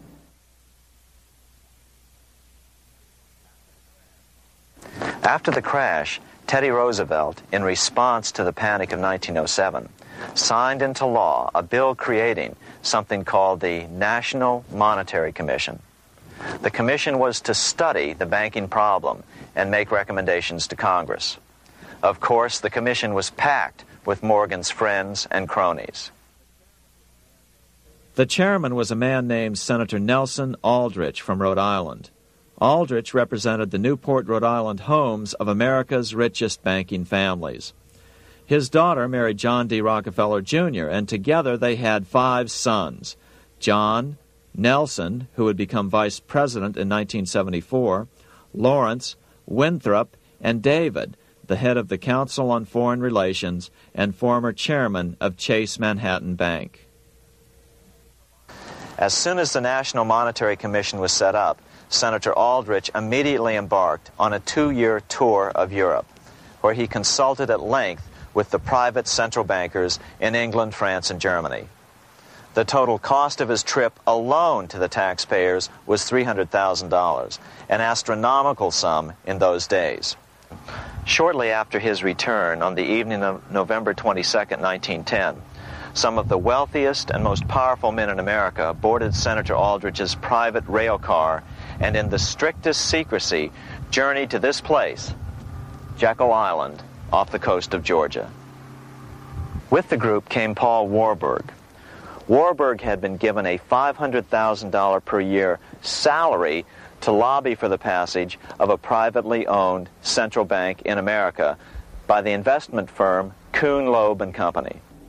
Warburg's partner in this firm was a man named Jacob Schiff, the grandson of the man who shared the Greenshield house with the Rothschild family in Frankfurt.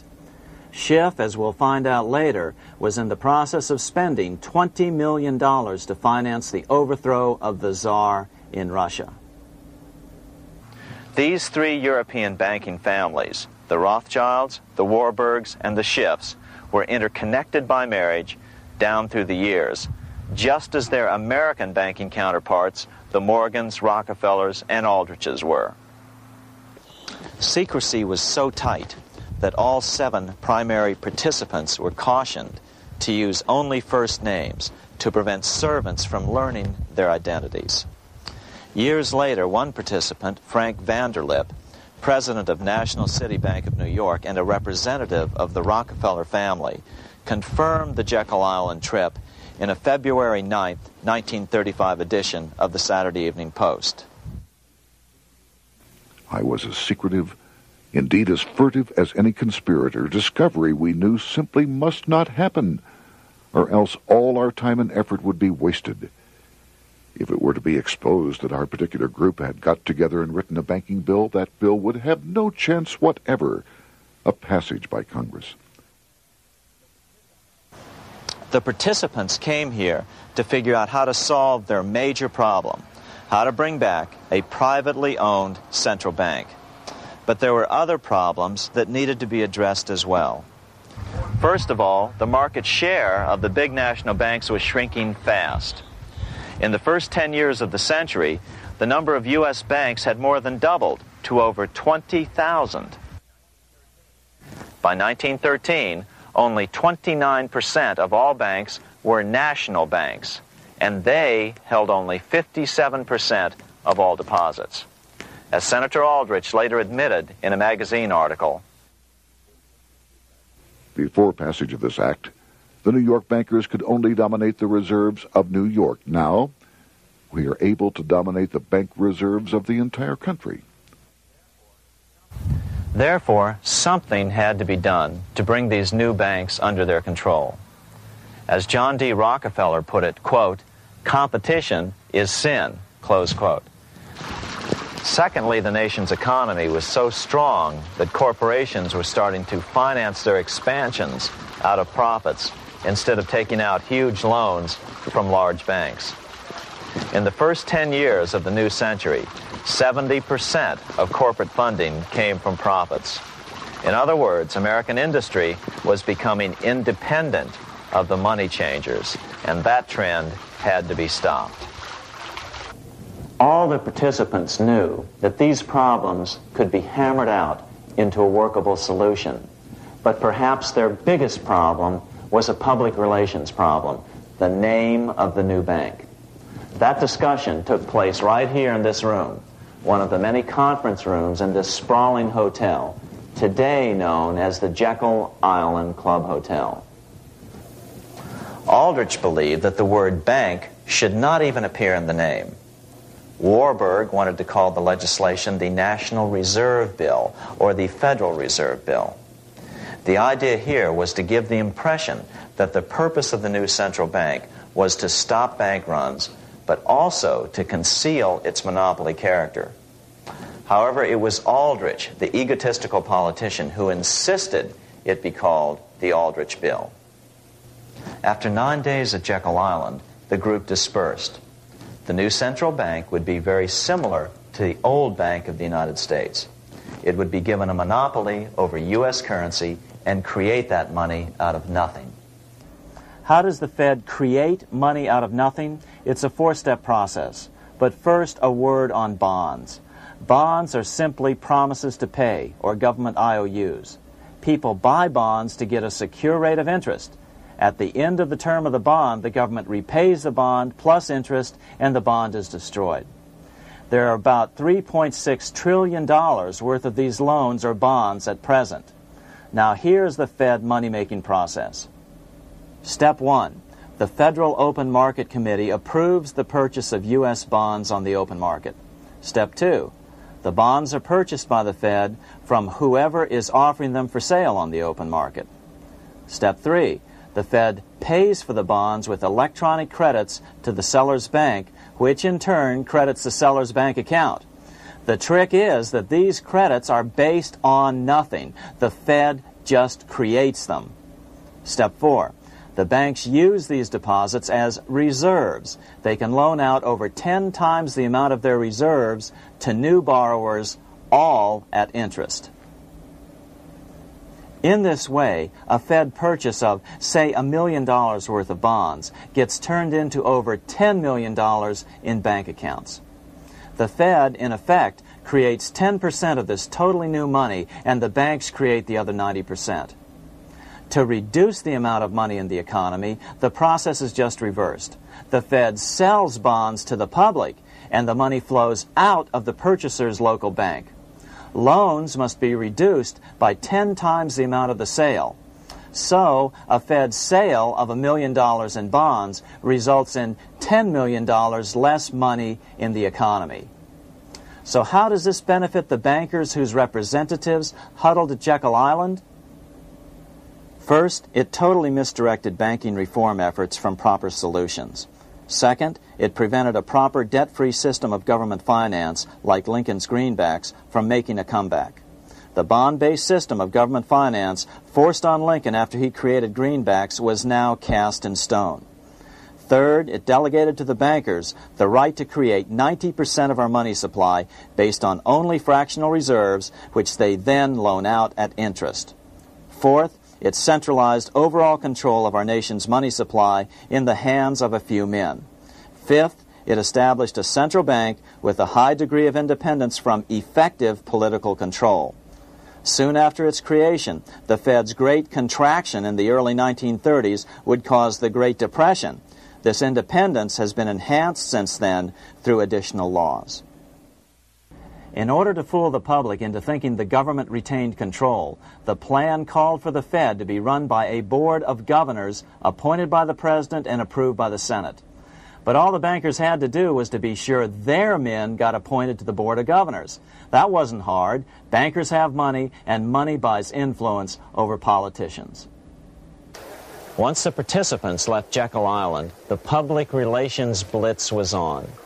The big New York banks put together an educational fund of $5 million to finance professors at respected universities to endorse the new bank.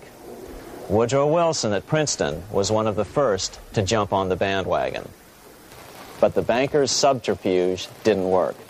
The Aldrich Bill was quickly identified as the bankers' bill, a bill to benefit only what became known as the money trust. As Congressman Lindbergh put it during the congressional debate, the Aldrich Plan is the Wall Street Plan. It means another panic, if necessary, to intimidate the people. Aldrich, paid by the government to represent the people, proposes a plan for the trusts instead. Seeing they didn't have the votes to win in Congress, the Republican leadership never brought the Aldrich bill to a vote. The bankers quietly decided to move to track 2, the Democratic alternative. They began financing Woodrow Wilson as the Democratic nominee. As respected historian James Perloff put it, Wall Street financier Bernard Baruch was put in charge of Wilson's education. Baruch brought Wilson to the Democratic Party headquarters in New York in 1912, leading him like one would a poodle on a string. Wilson received an indoctrination course from the leaders convened there. So now the stage was set. The money changers were poised to install their privately owned central bank once again. The damage President Andrew Jackson had done 76 years earlier had been only partly repaired with the passage of the National Bank Act during the Civil War. Since then, the battle had raged on across the decades. The Jacksonians became the greenbackers, who became the hardcore supporters of William Jennings Bryan. With Bryan leading the charge, these opponents of the money changers, ignorant of Baruch's tutelage, now threw themselves behind Democrat Woodrow Wilson. They and Bryan would soon be betrayed.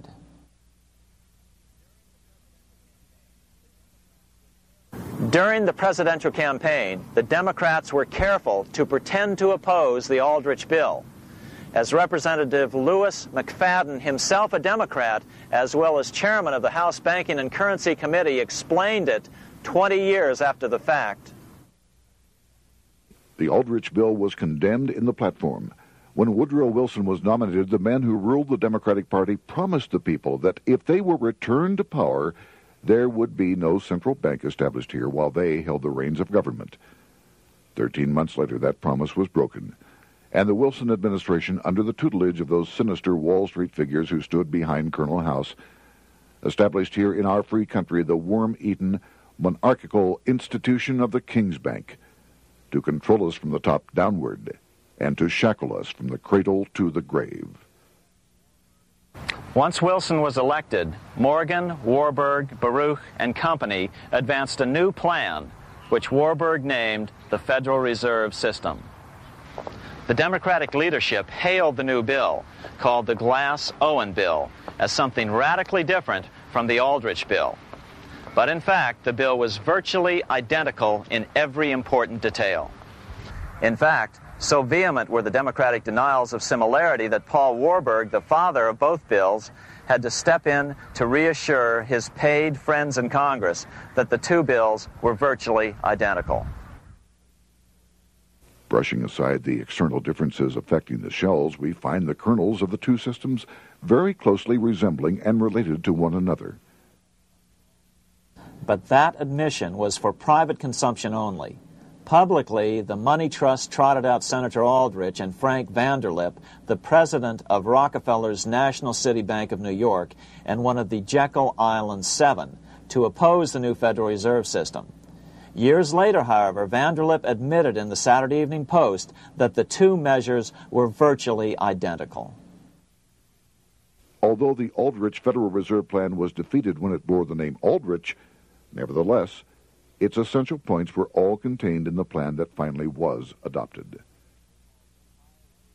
As Congress neared a vote, they called Ohio attorney Alfred Crozier to testify. Crozier noted the similarities between the Aldrich bill and the Glass-Owen bill. The bill grants just what Wall Street and the big banks for 25 years have been striving for: private instead of public control of currency. It, the Glass-Owen bill, does this as completely as the Aldrich bill.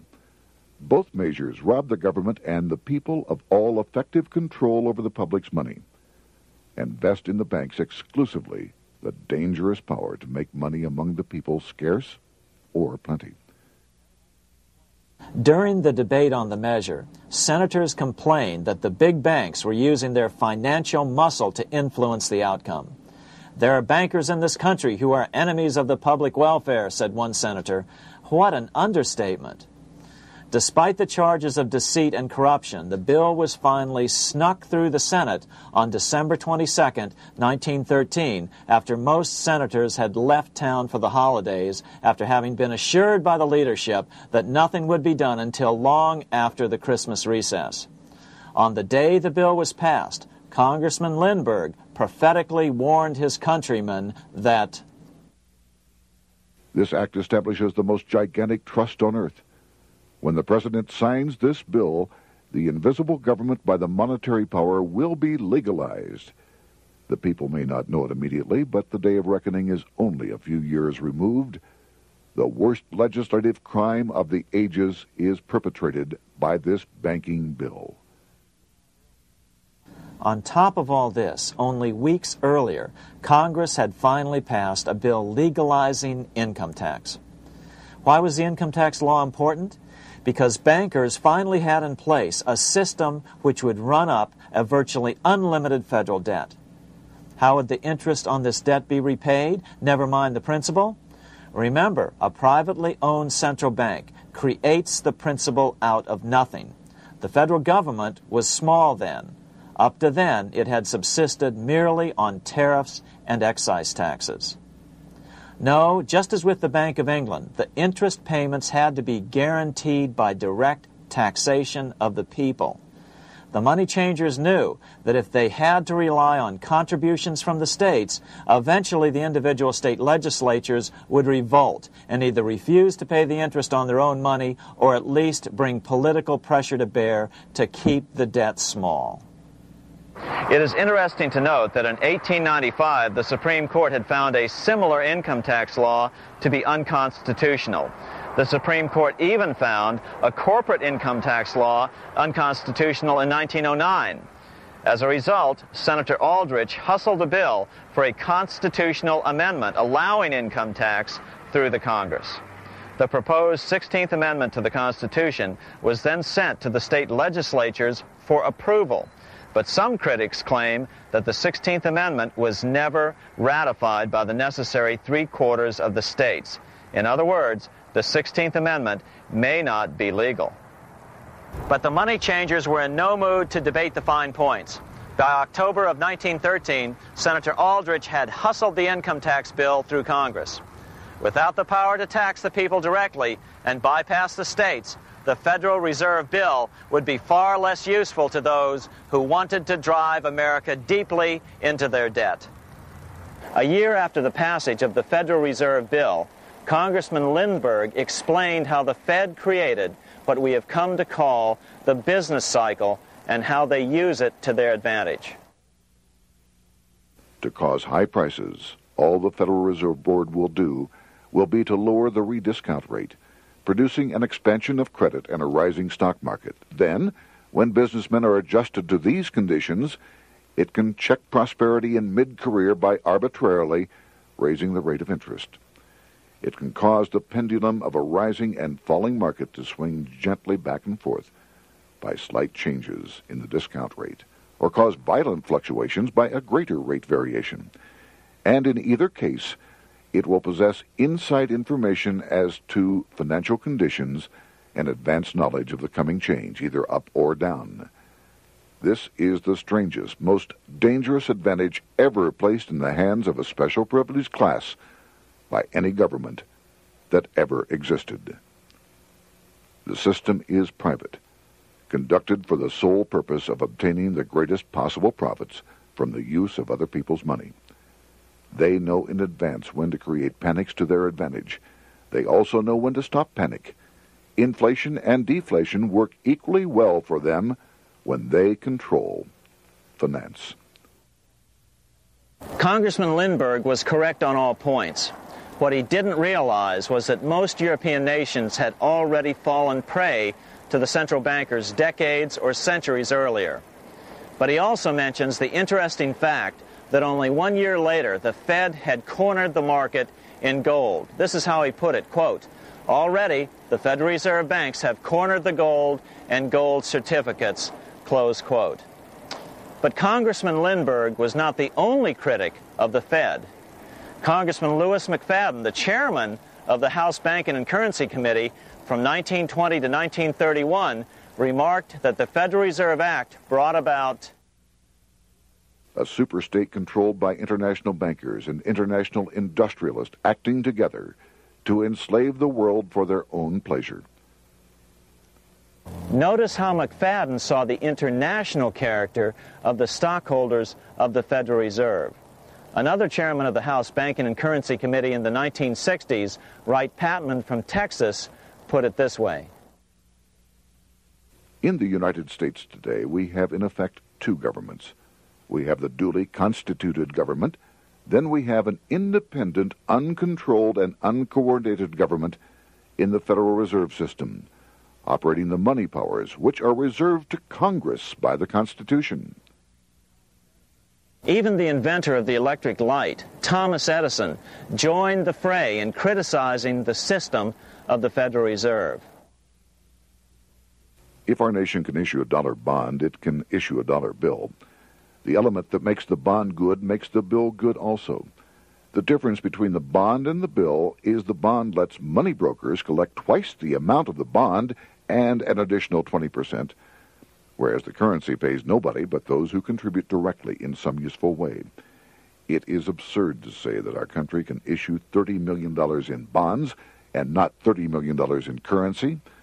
Both are promises to pay, but one promise fattens the usurers, and the other helps the people. 3 years after the passage of the Federal Reserve Act, even President Wilson began to have second thoughts about what had been unleashed during his first term in office. We have come to be one of the worst ruled, one of the most completely controlled governments in the civilized world, no longer a government of free opinion, no longer a government by a vote of the majority, but a government by the opinion and duress of a small group of dominant men. Some of the biggest men in the United States in the field of commerce and manufacture are afraid of something.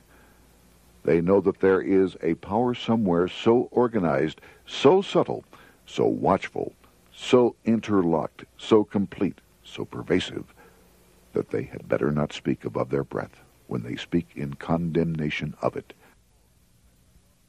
Before his death in 1924, President Wilson realized the full extent of the damage he had done to America when he confessed, "I have unwittingly ruined my government." So finally, the money changers, those who profit by manipulating the amount of money in circulation, had their privately owned central bank installed again in America. The major newspapers, which they also owned, hailed passage of the Federal Reserve Act of 1913, telling the public that now depressions could be scientifically prevented. The fact of the matter was that now depressions could be scientifically created.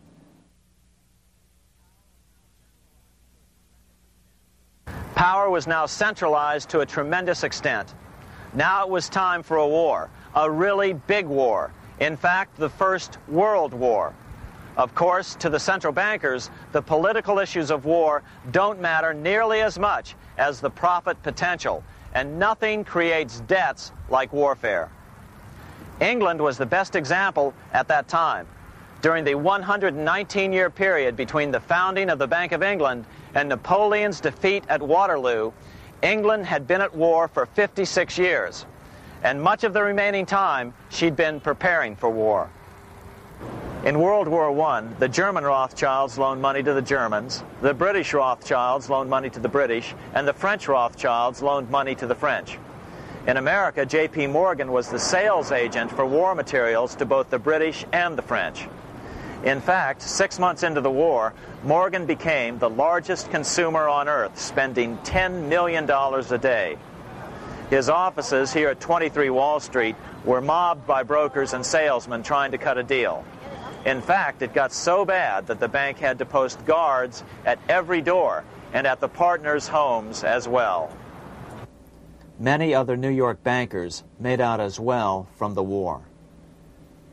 President Wilson appointed Bernard Baruch to head the War Industries Board.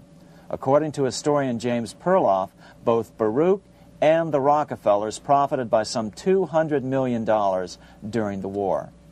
But profits were not the only motive. There was also revenge. The money changers never forgave the czars for their support of Lincoln during the Civil War.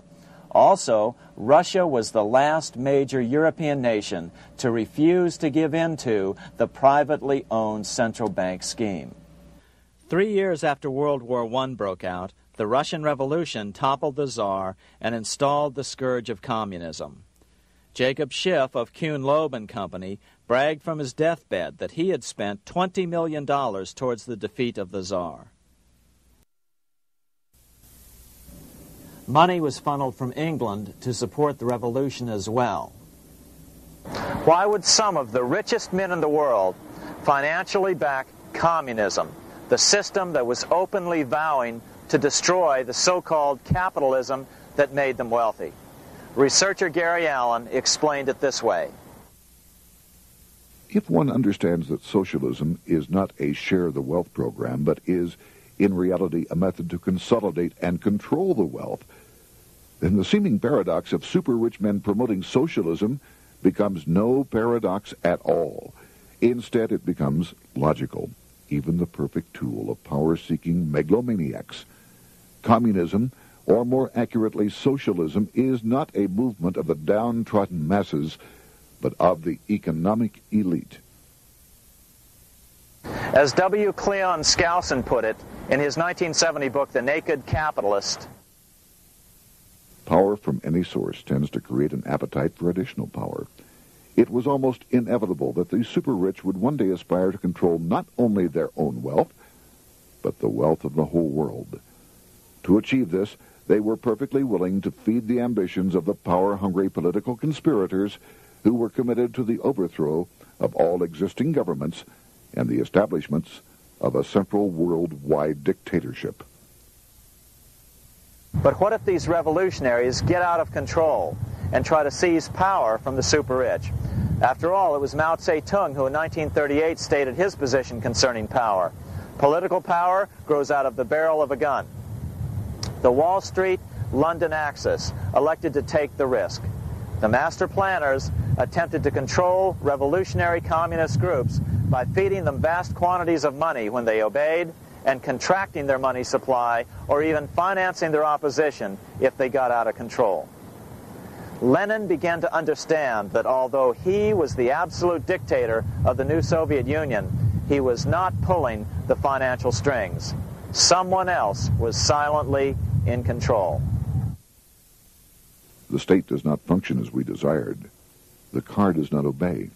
A man is at the wheel and seems to lead it, but the car does not drive in the desired direction. It moves as another force wishes.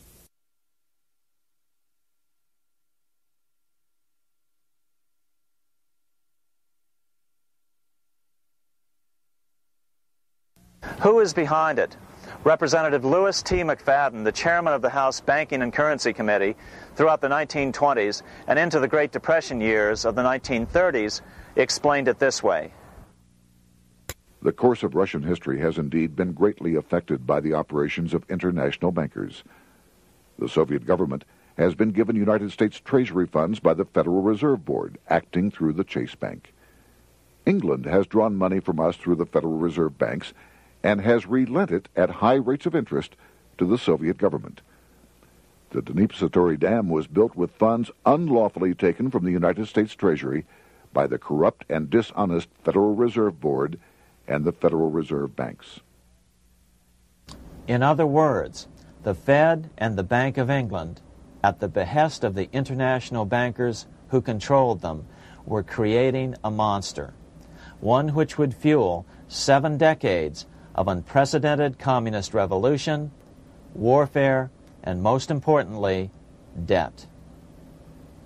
In case you think there's some chance that the money changers got communism going and then lost control, in 1992, the Washington Times reported that Russian President Boris Yeltsin was upset that most of the incoming foreign aid was being siphoned off, quote, straight back into the coffers of Western banks in debt service, close quote. No one in his right mind would claim that a war as large as World War I had a single cause. Wars are complex things with many causative factors. But on the other hand, it would also be equally foolish to ignore as a prime cause of World War I those who would profit the most from the war.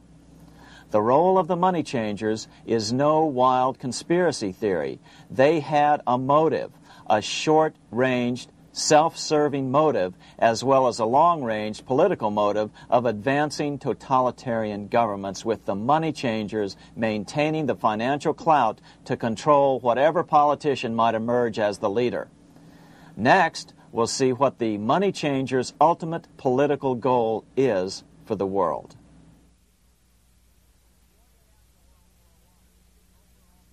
Shortly after World War I, the overall political agenda of the money changers began to be clear. Now that they controlled national economies individually, the next step was the ultimate form of consolidation, world government. The new world government proposal was given top priority at the Paris Peace Conference after World War I. It was called the League of Nations. But much to the surprise of Paul Warburg and Bernard Baruch, who attended the peace conference with President Wilson, the world was not yet ready to dissolve national boundaries. Nationalism still beats strong in the human breast. For example, Lord Curzon, the British Foreign Secretary, called the League of Nations a good joke even though it was the stated policy of the British government to support it. To the humiliation of President Wilson, the U.S. Congress wouldn't ratify the League either, despite the fact that it had been ratified by many other nations. Without money flowing from the U.S. Treasury, the League died. After World War I, the American public had grown tired of the internationalist policies of Democrat Woodrow Wilson. In the presidential election of 1920, Republican Warren Harding won a landslide victory with over 60% of the vote. Harding was an ardent foe of both Bolshevism and the League of Nations. His election, which opened a 12-year run of Republican presidents in the White House, led to an unprecedented era of prosperity known as the Roaring Twenties. Despite the fact that the war had brought America a debt 10 times larger than its Civil War debt, still the American economy surged. Gold had poured into the country during the war, and it continued to do so afterwards. In the early 1920s, the governor of this bank, the Federal Reserve Bank of New York, a man named Benjamin Strong, met frequently with the secretive and eccentric governor of the Bank of England, Montague Norman. Norman was determined to replace the gold England had lost to the U.S. during World War I and return the Bank of England to its former position of dominance in world finance. On top of that, rich with gold, the American economy might get out of control again, just like it had done after the Civil War. During the next 8 years, under the presidencies of Harding and Coolidge, the huge federal debt built up during World War I was cut by 38%, down to $16 billion, the greatest percentage drop in U.S. history. During the election of 1920, Warren Harding and Calvin Coolidge ran against James Cox, the governor of Ohio, and the little-known Franklin D. Roosevelt, who had previously risen to no higher post than President Wilson's Assistant Secretary of the Navy. After his inauguration, Harding moved quickly to formally kill the League of Nations. Then he quickly moved to reduce domestic taxes while raising tariffs to record heights.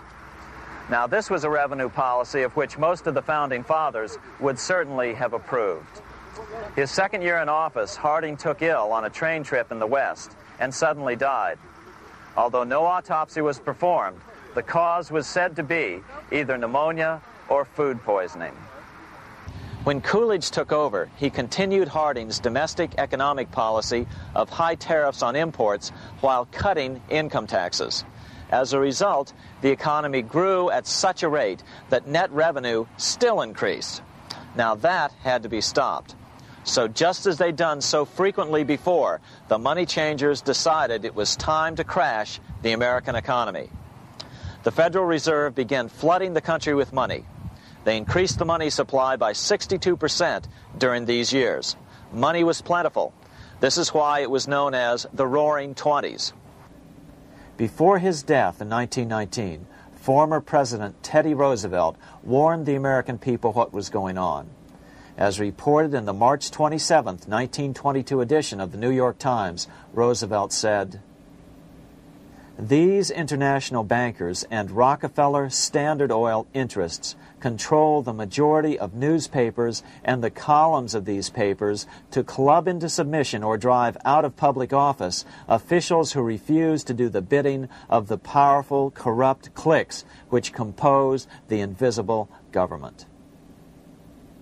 Just one day before, in the New York Times, the mayor of New York, John Hylan, quoted Roosevelt and blasted those he saw as taking control of America, its political machinery, and its press. The warning of Theodore Roosevelt has much timeliness today, for the real menace of our republic is this invisible government which, like a giant octopus, sprawls its slimy length over city, state, and nation. It seizes in its long and powerful tentacles our executive officers, our legislative bodies, our schools, our courts, our newspapers, and every agency created for the public protection. To depart from mere generalizations, let me say that at the head of this octopus are the Rockefeller Standard Oil interest and a small group of powerful banking houses generally referred to as the international bankers. The little coterie of powerful international bankers virtually run the United States government for their own selfish purposes.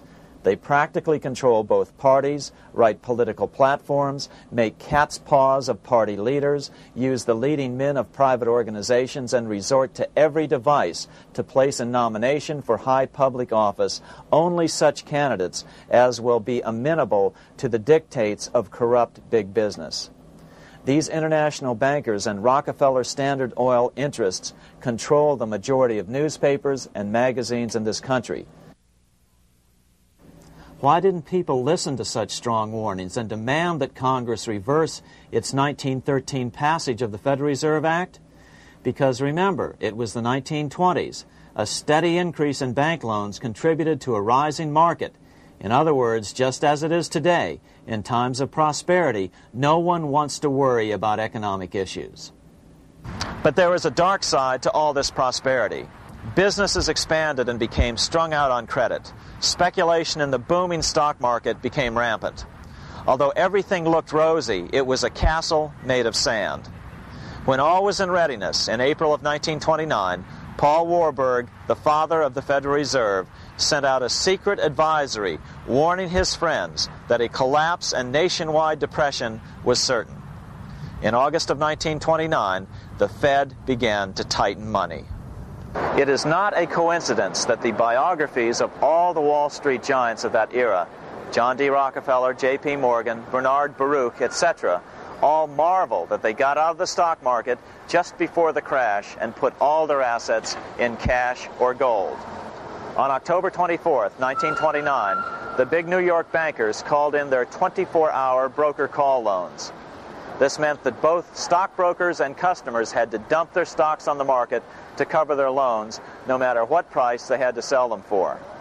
As a result, the market tumbled, and that day was known as Black Thursday. According to John Kenneth Galbraith, writing in The Great Crash, 1929, at the height of the selling frenzy, Bernard Baruch brought Winston Churchill into the visitors' gallery of the New York Stock Exchange here to witness the panic and impress him with his power over the wild events down on the floor. Congressman Louis McFadden, chairman of the House Committee on Banking and Currency from 1920 to 1931, knew who to blame. He accused the Fed and the international bankers of orchestrating the crash. It was not accidental. It was a carefully contrived occurrence. The international bankers sought to bring about a condition of despair here so that they might emerge as rulers of us all. But McFadden went even farther. He openly accused them of causing the crash in order to steal America's gold. In February 1931, in the midst of the Depression, he put it this way. I think it can hardly be disputed that the statesmen and financiers of Europe are ready to take almost any means to reacquire rapidly the gold stock which Europe lost to America as the result of World War I. Curtis Dahl, a broker for Lehman Brothers, was on the floor of the New York Stock Exchange the day of the crash. In his 1970 book, FDR, My Exploited Father-in-Law, he explained that the crash was triggered by the planned sudden shortage of call money in the New York money market. Actually, it was the calculated shearing of the public by the world money powers triggered by the planned sudden shortage of call money in the New York money market. Within a few weeks, $3 billion of wealth simply seemed to vanish. Within a year, $40 billion had been lost. But did it really disappear? Or was it simply consolidated in fewer hands? And what did the Federal Reserve do? Instead of moving to help the economy out by quickly lowering interest rates to stimulate the economy, the Fed continued to brutally contract the money supply further, deepening the Depression. Between 1929 and 1933, the Fed reduced the money supply by an additional 33%. Although most Americans have never heard that the Fed was the cause of the Depression, this is well known among top economists. Milton Friedman, the Nobel Prize-winning economist now of Stanford University, said the same thing in a National Public Radio interview in January of 1996. The Federal Reserve definitely caused the Great Depression by contracting the amount of currency in circulation by 1/3 from 1929 to 1933. But the money lost by most Americans during the Depression didn't just vanish. It was just redistributed into the hands of those who had gotten out just before the crash and had purchased gold, which is always a safe place to put your money just before a depression. But America's money also went overseas. Incredibly, as President Hoover was heroically trying to rescue banks and prop up businesses, with millions of Americans starving as the Great Depression deepened, millions of dollars were being spent rebuilding Germany from damage sustained during World War I. 8 years before Hitler would invade Poland, Representative Louis McFadden, chairman of the House Banking and Currency Committee, warned Congress that Americans were paying for Hitler's rise to power. After World War I, Germany fell into the hands of the German international bankers. Those bankers bought her, and they now own her lock, stock, and barrel. They have purchased her industries, they have mortgages on her soil, they control her production, they control all her public utilities. The international German bankers have subsidized the present government of Germany, and they have also supplied every dollar of the money Adolf Hitler has used in his lavish campaign to build up a threat to the government of Brüning. When Brüning fails to obey the orders of the German international bankers, Hitler is brought forth to scare the Germans into submission. Through the Federal Reserve Board, over $30 billion of American money has been pumped into Germany. You have all heard of the spending that's taken place in Germany. Modernistic dwellings, her great planetariums, her gymnasiums, her swimming pools, her fine public highways, her perfect factories. All this was done on our money. All this was given to Germany through the Federal Reserve Board. The Federal Reserve Board has pumped so many billions of dollars into Germany that they dare not name the total. Franklin D. Roosevelt was swept into office during the 1932 presidential election. Once Roosevelt was in office, however, sweeping emergency banking measures were immediately announced, which did nothing but increase the Fed's power over the money supply. Then, and only then, did the Fed finally begin to loosen the purse strings and feed new money out to the starving American people. At first, Roosevelt railed against the money changers as being the cause of the Depression. Believe it or not, this is what he said on March 4th, 1933, in his inaugural address. Practices of the unscrupulous money changers stand indicted in the court of public opinion, rejected by the hearts and minds of men. The money changers have fled from their high seats in the temple of our civilization. But 2 days later, Roosevelt declared a bank holiday and closed all banks. Later that year, Roosevelt outlawed private ownership of all gold bullion and all gold coins with the exception of rare coins. Most of the gold in the hands of the average American was in the form of gold coins. The new decree was, in effect, a confiscation. Those who didn't comply risk as much as 10 years in prison and a $10,000 fine, the equivalent of $100,000 today. Out in small-town America, some people didn't trust Roosevelt's order. Many were torn between keeping their hard-earned wealth or obeying the government. Those who did turn in their gold were paid the official price for it, $20.66 per ounce. So unpopular was the confiscation order that no one anywhere in government would take credit for authoring it. No congressman claimed it. At the signing ceremony, President Roosevelt made it clear to all present that he was not the author of it and publicly stated that he had not ever read it. Even his Secretary of the Treasury said he'd never read it either, saying it was, quote, what the experts wanted.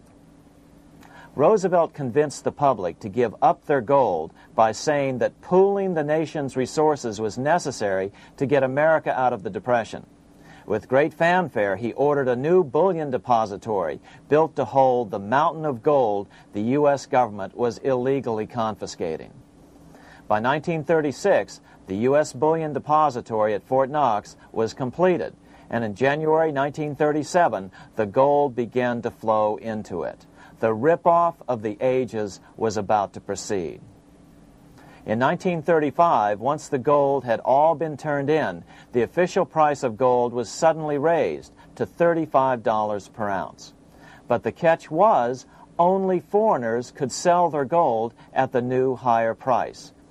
The money changers who had heeded Warburg's note and gotten out of the stock market just before the crash and bought gold at $20.66 per ounce, then shipped it to London, could now bring it back and sell it back to the government, nearly doubling their money while the average American starved. The Fort Knox Bullion Depository sits here in the middle of the Fort Knox Military Reservation, 30 miles southwest of Louisville, Kentucky. This was as close as we were permitted to get to the depository despite years of letters from members of Congress to allow our film crew inside. The 4-acre grounds immediately surrounding the building are guarded by an electrified steel fence, an open moat, and 4 machine-gun-armed guard pillboxes at the structure's corners. When the gold began arriving on January 13, 1937, there was unprecedented security. Thousands of official guests watched the arrival of a 9-car train from Philadelphia, guarded by armed soldiers, postal inspectors, Secret Servicemen, and guards from the U.S. Mint. It was all great theater. America's gold supply from across the land had been pooled, supposedly for the public benefit, and then safely tucked into Fort Knox. But all that security would soon be breached by the government itself. Now the stage was set for a really big war, one which would pile up debt far beyond that of World War I. For example, in 1944 alone, the U.S. national income was only $183 billion, yet $103 billion was spent on the war. This was 30 times the spending rate during World War I. In fact, the American taxpayer picked up 55% of the total Allied cost of the war. But equally important, virtually every nation involved in World War II greatly multiplied their debt. In the U.S., for example, federal debt went from $43 billion in 1940 up to $257 billion in 1950, an increase of 598%. Between 1940 and 1950, Japanese debt swelled 1,348%. French debt grew 583%, and Canadian debt soared 417%. After the war, the world was now divided into 2 economic camps: communist command economies on the one hand versus monopoly capitalists on the other, set to fight it out in one perpetual and highly profitable arms race. It was finally time for the central bankers to embark in earnest on their 3-step plan to centralize the economic systems of the entire world and finally bring about their global government or New World Order. The phases of this plan were: Step 1, central bank domination of national economies worldwide. Step 2, centralize regional economies through organizations such as the European Monetary Union and regional trade unions such as NAFTA. Step 3, centralize the world economy through a world central bank, a world money, and ending national independence through abolition of all tariffs by treaties like GATT. Step 1 was completed long ago. Steps 2 and 3 are far advanced, nearing completion. What about gold? Among central banks, the largest holder of gold is now the IMF. It and central banks now control 2/3 of the world's gold supply, giving them the ability to manipulate the gold market. Remember the money changer's golden rule: he who has the gold makes the rules. But before we get into solutions to our problem, let's take a look at what happened to all that gold in Fort Knox. Because if we don't understand that the gold has been stolen, we'll allow ourselves to be stampeded into the wrong solution, a gold-backed currency. Most Americans still believe that the gold is still here at Fort Knox. At the end of World War II, Fort Knox contained over 700 million ounces of gold, an incredible 70% of all the gold in the world. How much remains? No one knows. Despite the fact that federal law requires an annual physical audit of Fort Knox gold, the Treasury has consistently refused to conduct one. The truth is that a reliable audit of whatever remains here has not been conducted since President Eisenhower ordered one in 1953. Where did America's gold in Fort Knox go? Over the years, it was sold off to European money changers at the $35 per ounce price. Remember, this was during a time when it was illegal for Americans to buy any of their own gold from Fort Knox. In fact, there was a very infamous case where the Firestone family set up a string of dummy corporations to purchase Fort Knox gold and keep it in Switzerland, never hitting U.S. shores. They were eventually caught, however, and successfully prosecuted. Finally, by 1971, all the pure gold had been secretly removed from Fort Knox, drained back to London. Once the gold was gone from Fort Knox, President Nixon closed the gold window by repealing Roosevelt's Gold Reserve Act of 1934, finally making it legal once again for Americans to buy gold. Naturally, gold prices immediately began to soar. 9 years later, gold sold for $880 per ounce, 25 times what the gold in Fort Knox was sold for. One would think that eventually someone in the government would get wind of what was happening and blow the whistle. The largest fortune in the history of the world stolen. Shades of the old James Bond film, Goldfinger. Well, as a matter of fact, Ian Fleming, the author of the James Bond series, was head of the British counterintelligence service, MI5. Some believe in the intelligence community that he wrote much of his fiction as a warning, as many authors of fiction do. If the removal of all the good delivery gold from Fort Knox can be viewed as a deliberate raid on the U.S. Treasury, then such an operation might well have been years in the making, namely 40 years. Certainly enough time for Fleming to get wind of it and try to prevent it. So just how did the story of the Fort Knox gold robbery get out? It all started with an article in a New York periodical in 1974. The article charged that the Rockefeller family was manipulating the Federal Reserve to sell off Fort Knox gold at bargain basement prices to anonymous European speculators. 3 days later, the anonymous source of the story, Louise Auchincloss Boyer, mysteriously fell to her death from the window of her 10th floor apartment in New York. How would Mrs. Boyer have known of the Rockefeller connection to the Fort Knox gold heist? She was the longtime secretary of Nelson Rockefeller. For the next 14 years, this man, Ed Durrell, a wealthy Ohio industrialist, devoted himself to a quest for the truth concerning the Fort Knox gold. He wrote thousands of letters to over 1,000 government and banking officials, trying to find out how much gold was really left and where the rest of it had gone. Edith Roosevelt, the granddaughter of President Teddy Roosevelt, questioned the actions of the government in a March 1975 edition of the New Hampshire Sunday News. Allegations of missing gold from our Fort Knox vaults are being widely discussed in European financial circles.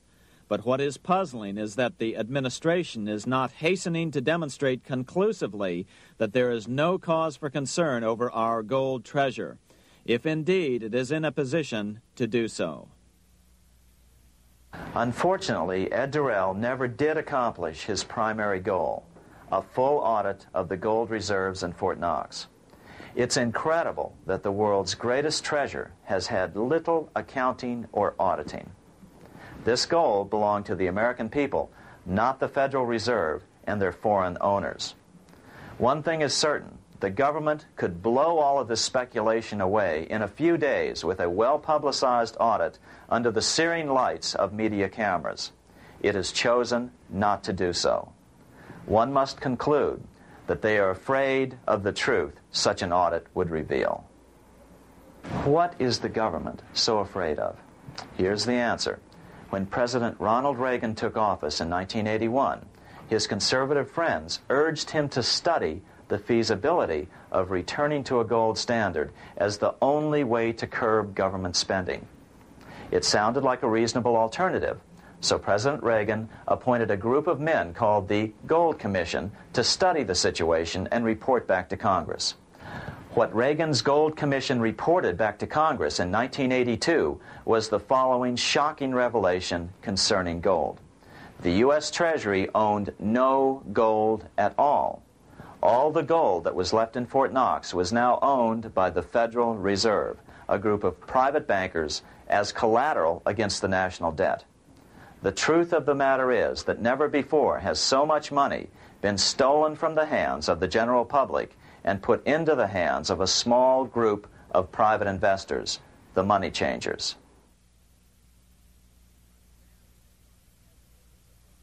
I'm standing in front of the headquarters of the International Monetary Fund located in Washington, D.C. Across the street, right over there, is the headquarters of the World Bank. What are these organizations, and who controls them, and most importantly, are they about to create a huge worldwide depression? Let us step back in time for a moment to the aftermath of World War I.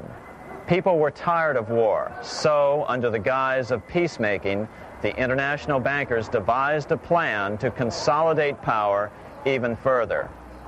Claiming only an international government would stem the tide of world wars, the money changers pushed forward a proposal for world government which stood on three legs. A world central bank to be called the Bank of International Settlements, a world judiciary to be called the World Court located in The Hague, the Netherlands, and a world executive and legislature to be called the League of Nations. As President Clinton's mentor, Georgetown historian Carroll Quigley wrote in his 1966 book, Tragedy and Hope, the powers of financial capitalism had a far-reaching plan, nothing less than to create a world system of financial control in private hands, able to dominate the political system of each country and the economy of the world as a whole. This system was to be controlled in a feudalistic fashion by the central banks of the world, acting in concert by secret agreements arrived at in frequent meetings and conferences. The apex of the system was to be the Bank for International Settlements in Bâle, Switzerland, a private bank owned and controlled by the world central banks, which were themselves private corporations. Each central bank sought to dominate its government by its ability to control treasury loans, to manipulate foreign exchanges, to influence the level of economic activity in the country, and to influence cooperative politicians by subsequent economic rewards in the business world. Despite intense pressure from the international bankers and the press, a handful of U.S. senators, led by Senator Henry Cabot Lodge, kept the U.S. out of these schemes. Without U.S. participation, the League was doomed. Incredibly, even though the U.S. rejected the World Central Bank, the BIS, the New York Federal Reserve ignored its government and arrogantly sent representatives to Switzerland to participate in the central bankers' meeting right up until 1994, when the U.S. was finally officially dragged into it. Their world government schemes thwarted, the bankers resorted to the old formula: another war to wear down the resistance to world government while reaping handsome profits. To this end, Wall Street helped resurrect Germany through the Thyssen banks, which were affiliated with the Harriman interest in New York, just as the Chase Bank had assisted in the financing of the Bolshevik Revolution in Russia during World War I. Chase Bank was controlled by the Rockefeller family. Subsequently, it was merged with Warburg's Manhattan Bank to form the Chase Manhattan Bank. Now this has merged with Chemical Bank of New York, making it the largest Wall Street bank. Their strategy worked. Even before World War II was over, world government was back on track. In 1944, at Bretton Woods, New Hampshire, the International Monetary Fund and the World Bank were approved with full U.S. participation. The Second League of Nations, renamed the United Nations, was approved in 1945. Soon, a new international court system was functioning as well. All effective opposition to these international bodies before the war had evaporated in the heat of war, just as planned. These new organizations simply repeated on a world scale what the National Banking Act of 1864 and the Federal Reserve Act of 1913 had established in the U.S. They created a banking cartel composed of the world's central banks, which gradually assumed the power to dictate credit policies to the banks of all the nations. For example, just as the Federal Reserve Act authorized the creation of a new national fiat currency called Federal Reserve Notes, the IMF has been given the authority to issue a world fiat money called Special Drawing Rights, or SDRs. To date, the IMF has created in excess of $30 billion worth of SDRs. Member nations are being pressured to make their currencies fully exchangeable for SDRs.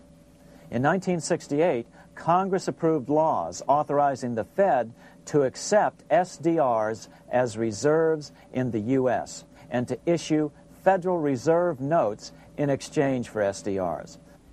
What does that mean? It means that in the U.S., SDRs are already a part of our lawful money. And what about gold? SDRs are already partially backed by gold. And with 2/3 of world gold now in the hands of central banks, the money changers can go about structuring the world's economic future in whichever way they deem most profitable. Keep in mind, just as the Fed is controlled by its Board of Governors, the IMF is controlled by its Board of Governors, which are either the heads of the different central banks or the heads of the various national treasury departments dominated by their central banks. Voting power in the IMF gives the U.S. and the U.K., that is to say the Fed and the Bank of England, effective control. Just as the Fed controls the amount of money in the U.S., the BIS, IMF, and World Bank control the money supply for the world. So we see the repetition of the old goldsmith's fraud replicated on the national scale with central banks like the Fed and on the international scale by the three arms of the world central bank. Is this organization of the BIS, the IMF, and the World Bank, which we refer to collectively as the World Central Bank, presently expanding and contracting world credit? Yes. Regulations put into effect in 1988 by the BIS required the world's bankers to raise their capital and reserves to 8% of liabilities by 1992. Increased capital requirements put an upper limit to the fractional reserve lending, similar to the way cash reserve requirements do. What has this seemingly insignificant regulation made in a Swiss city 8 years ago meant to the world?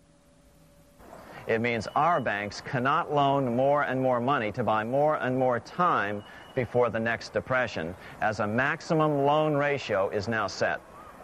It means those nations with the lowest bank reserves in their systems have already felt the terrible effects of this credit contraction as their banks scrambled to raise money to increase their reserves to 8%. To raise the money, they had to sell stocks, which depressed their stock markets and began the depression first in their countries.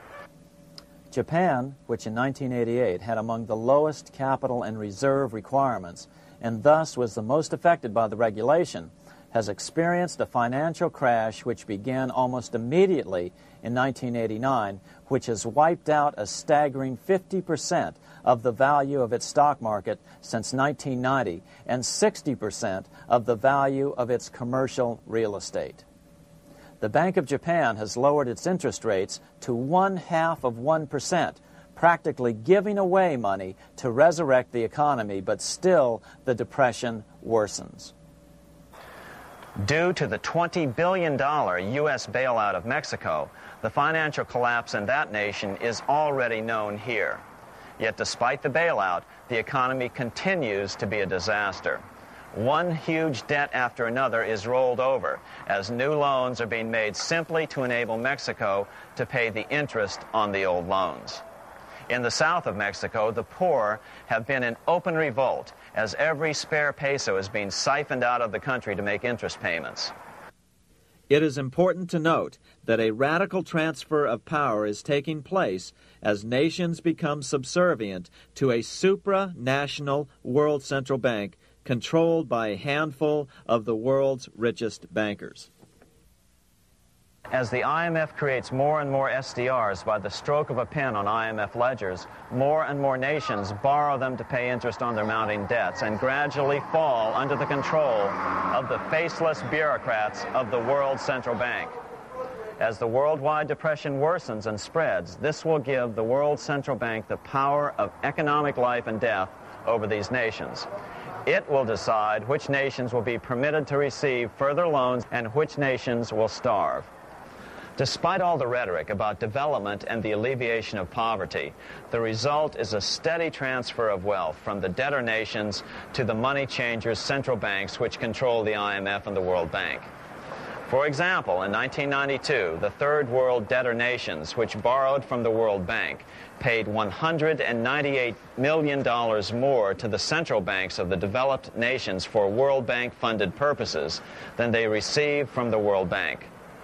All this increases their permanent debt in exchange for temporary relief of poverty caused by prior borrowings. Already, these repayments exceed the amount of the new loans. By 1992, Africa's external debt had reached $290 billion, 2.5 times greater than in 1980, resulting in skyrocketing infant mortality rates and unemployment, deterioration of schools, housing, and the general health of the people. The entire world faces the immeasurable suffering already destroying the Third World and now Japan, all for the benefit of the money changers. As one prominent Brazilian politician put it, "The Third World War has already started. It is a silent war, not for that reason any less sinister. The war is tearing down Brazil, Latin America, and practically all the Third World. Instead of soldiers dying, there are children. It is a war over the Third World debt, one which has as its main weapon interest, a weapon more deadly than the atom bomb, more shattering than a laser beam."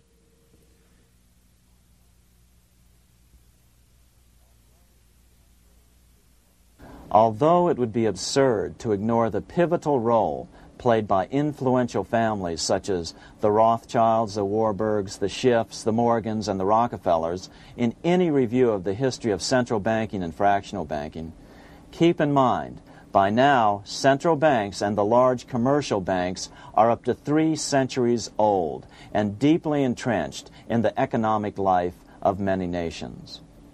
These banks are no longer dependent on clever individuals such as a Nathan Rothschild. Years ago, the question of ownership was important, but no longer. For example, both the Bank of England and the Bank of France were nationalized after World War II, and nothing changed, nothing at all. They endure and continue to grow, now protected by numerous laws, paid politicians, and mortgaged media, untouched by the changing of generations. 3 centuries have given them an aura of respectability. The old school tie is now worn by the 6th generation son, who's been raised in a system that he may never question as he is named to serve on the governing boards of countless philanthropic organizations. To focus attention today on individuals or families, or to attempt to sort out the current holders of power, serves little useful purpose and would be a distraction from the cure. The problem is far bigger than that. It is the corrupt banking system that was and is being used to consolidate vast wealth into fewer and fewer hands that is our current economic problem. Change the names of the main players now, and the problem will neither go away nor even miss a beat. Likewise, among the hordes of bureaucrats working in the World Bank, central banks, and international banks, only a tiny fraction have any idea of what's really going on. No doubt they'd be horrified to learn that their work is contributing to the terrible impoverishment and gradual enslavement of mankind to a few incredibly rich plutocrats. So really, there's no use in emphasizing the role of individuals anymore. And the problem even transcends the normal spectrum of political right and left. Both communism and socialism, as well as monopoly capitalism, have been used by the money changers. Today, they profit from either side of the new political spectrum. The big government, welfare state on the so-called left wing versus the neoconservative, laissez-faire capitalists who want big government totally out of their lives on the right wing. Either way, the bankers win. Monetary reform is the most important political issue facing this nation. That clarified, let's proceed to the conclusions in the spirit Lincoln declared, with malice towards none, with charity towards all. At the start of this video, we ask a number of troubling questions. Let's be sure we've answered them. What's going on in America today? Why are we over our heads in debt? Why can't the politicians bring debt under control? Why are we over our heads in debt? Because we're laboring under a debt money system that is designed and controlled by private bankers. Now, some will argue that the Federal Reserve System is a quasi-governmental agency. But the President appoints only 2 of the 7 members of the Federal Reserve Board of Governors every 4 years. And he appoints them to 14-year terms, far longer than his own. The Senate does confirm those appointments, but the whole truth is that the President wouldn't dare appoint anyone to that board of whom Wall Street does not approve. Of course, this does not preclude the possibility that some honorable men may be appointed to the Board of Governors. But the fact is that the Fed is specifically designed to operate independently of our government, as are nearly all other central banks. Some argue that the Fed promotes monetary stability. We saw the current head of the Bank of England, Eddie George, claim that this was the most important role of a central bank. In fact, the Fed's record of stabilizing the economy shows it to be a miserable failure in this regard. Within the first 25 years of its existence, the Fed caused 3 major economic downturns, including the Great Depression, and for the last 30 years has shepherded the American economy into a period of unprecedented inflation. Again, this is not some wild conspiracy theory. It's a well-known fact among top economists. As Nobel Prize-winning economist Milton Friedman put it, the stock of money, prices, and output was decidedly more unstable after the establishment of the Federal Reserve System than before. The most dramatic period of instability in output was, of course, the period between the 2 wars, which includes the severe monetary contractions of 1920-21, 1929-33, and 1937-38. No other 20-year period in American history contains as many as 3 such severe contractions. This evidence persuades me that at least a third of the price rise during and just after World War I is attributable to the establishment of the Federal Reserve System, and that the severity of each of the major contractions, 1920-21, 1929-33, and 1937-38, is directly attributable to acts of commission and omission by the reserve authorities. Any system which gives so much power and so much discretion to a few men so that mistakes, excusable or not, can have such far-reaching effects is a bad system. It is a bad system to believers in freedom just because it gives a few men such power without any effective check by the body politic. This is the key political argument against an independent central bank. To paraphrase Clemenceau, money is much too serious a matter to be left to the central bankers. We must learn from our history before it is too late. Why can't politicians control the federal debt? Because all our money is created out of debt. Again, it's a debt money system. Our money is created initially by the purchase of U.S. bonds. The public buys bonds like savings bonds, the banks buy bonds, foreigners buy bonds, and when the Fed wants to create more money in the system, it buys bonds, but pays for them with a simple bookkeeping entry which it creates out of nothing. Then this new money, created by the Fed, is multiplied by a factor of 10 by the banks thanks to the fractional reserve principle. So although the banks don't create currency, they do create checkbook money or deposits by making new loans.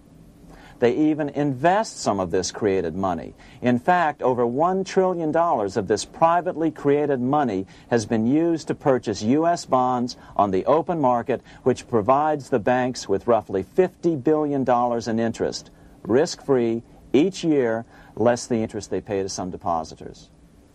In this way, through fractional reserve lending, banks create over 90% of the money and therefore cause over 90% of our inflation. What can we do about all this? Fortunately, there's a way to fix the problem fairly easily, speedily, and without any serious financial problems. We can get our country totally out of debt in 1 to 2 years by simply paying off these U.S. bonds with debt-free U.S. notes, just like Lincoln issued.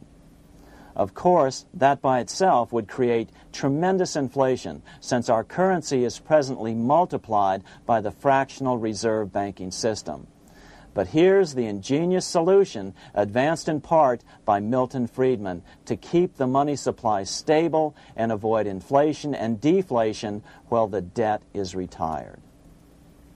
As the Treasury buys up its bonds on the open market with U.S. notes, the reserve requirements of your hometown local bank will be proportionally raised, so the amount of money in circulation remains constant.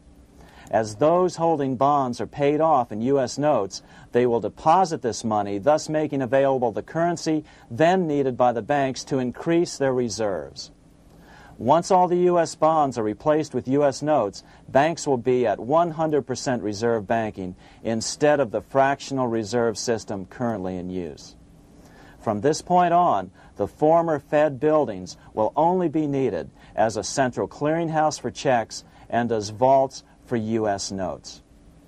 The Federal Reserve Act will no longer be necessary and could be repealed. Monetary power can be transferred back to the Treasury Department.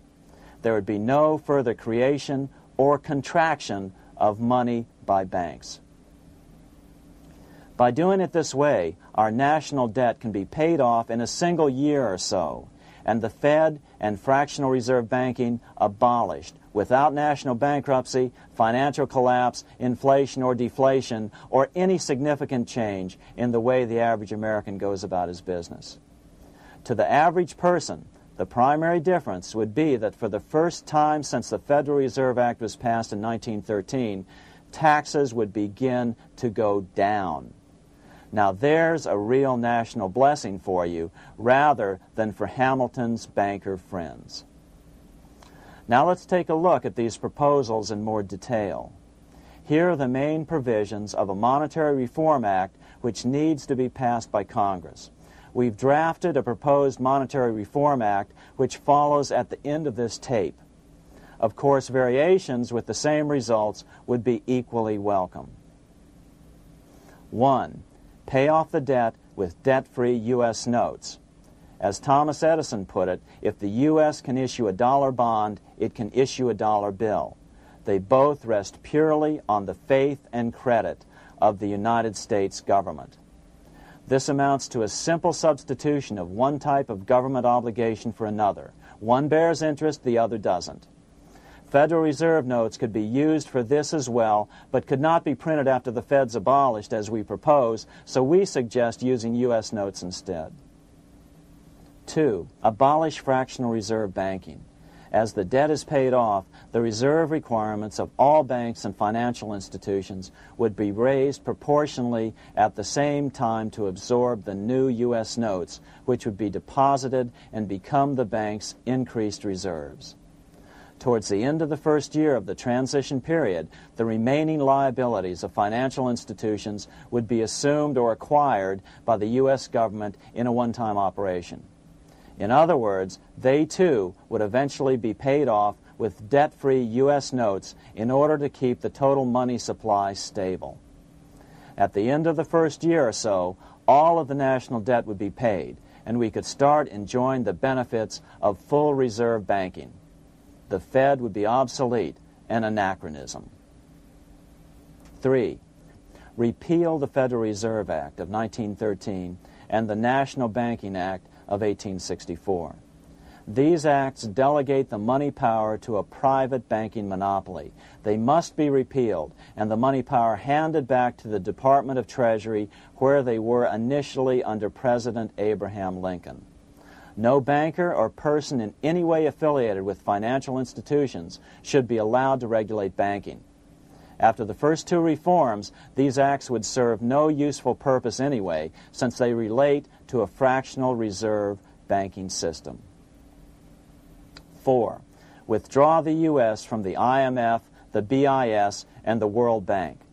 These institutions, like the Federal Reserve, are designed to further centralize the power of the international bankers over the world's economy, and the U.S. must withdraw from them. Their harmless functions, such as currency exchange, can be accomplished either nationally or in new organizations limited to those functions.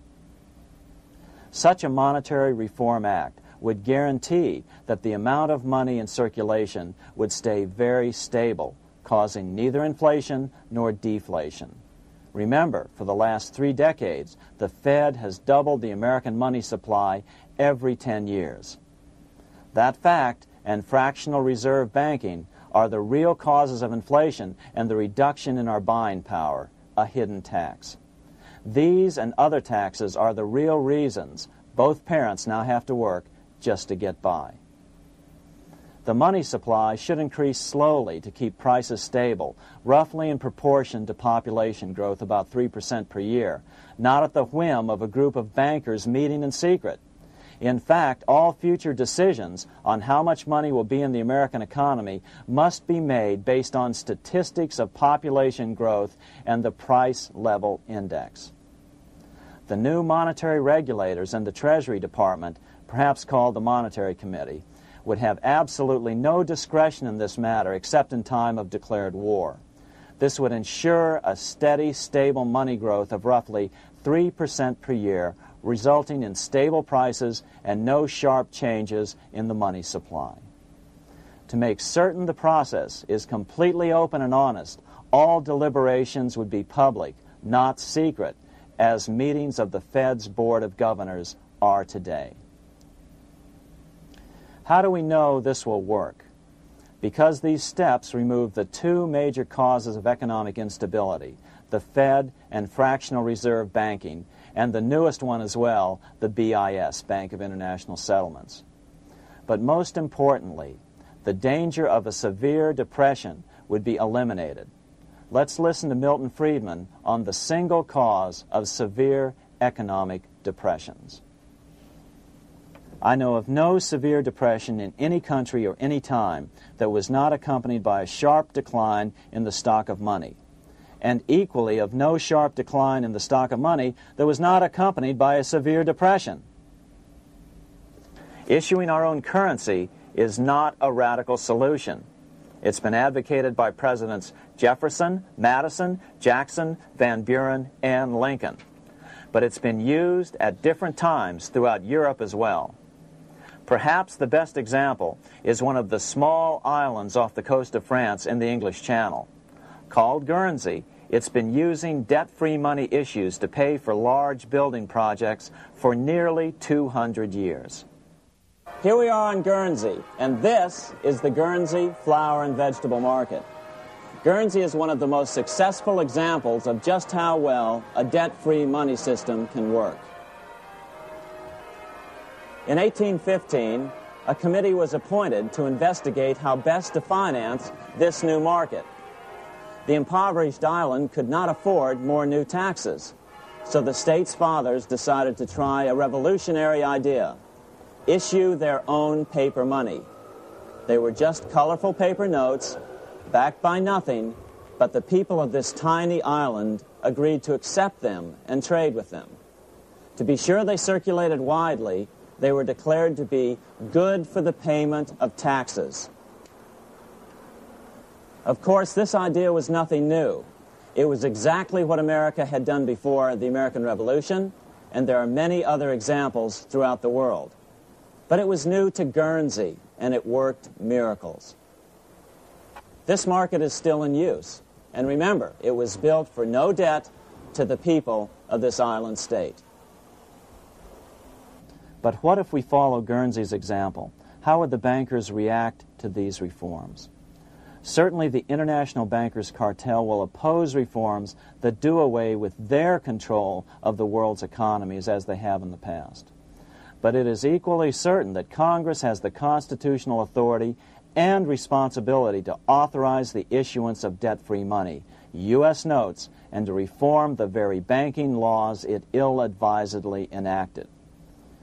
Undoubtedly, the bankers will claim that issuing debt-free money will cause severe inflation or make other dire predictions. But remember, it is fractional reserve banking which is the real cause of over 90% of all inflation, not whether debt-free U.S. notes are used to pay for government deficits.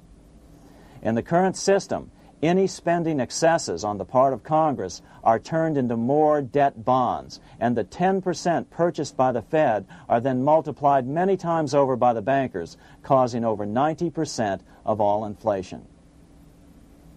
Our fractional reserve and debt-based banking system is the problem. We must ignore its inevitable resistance to reform and remain firm until the cure is complete.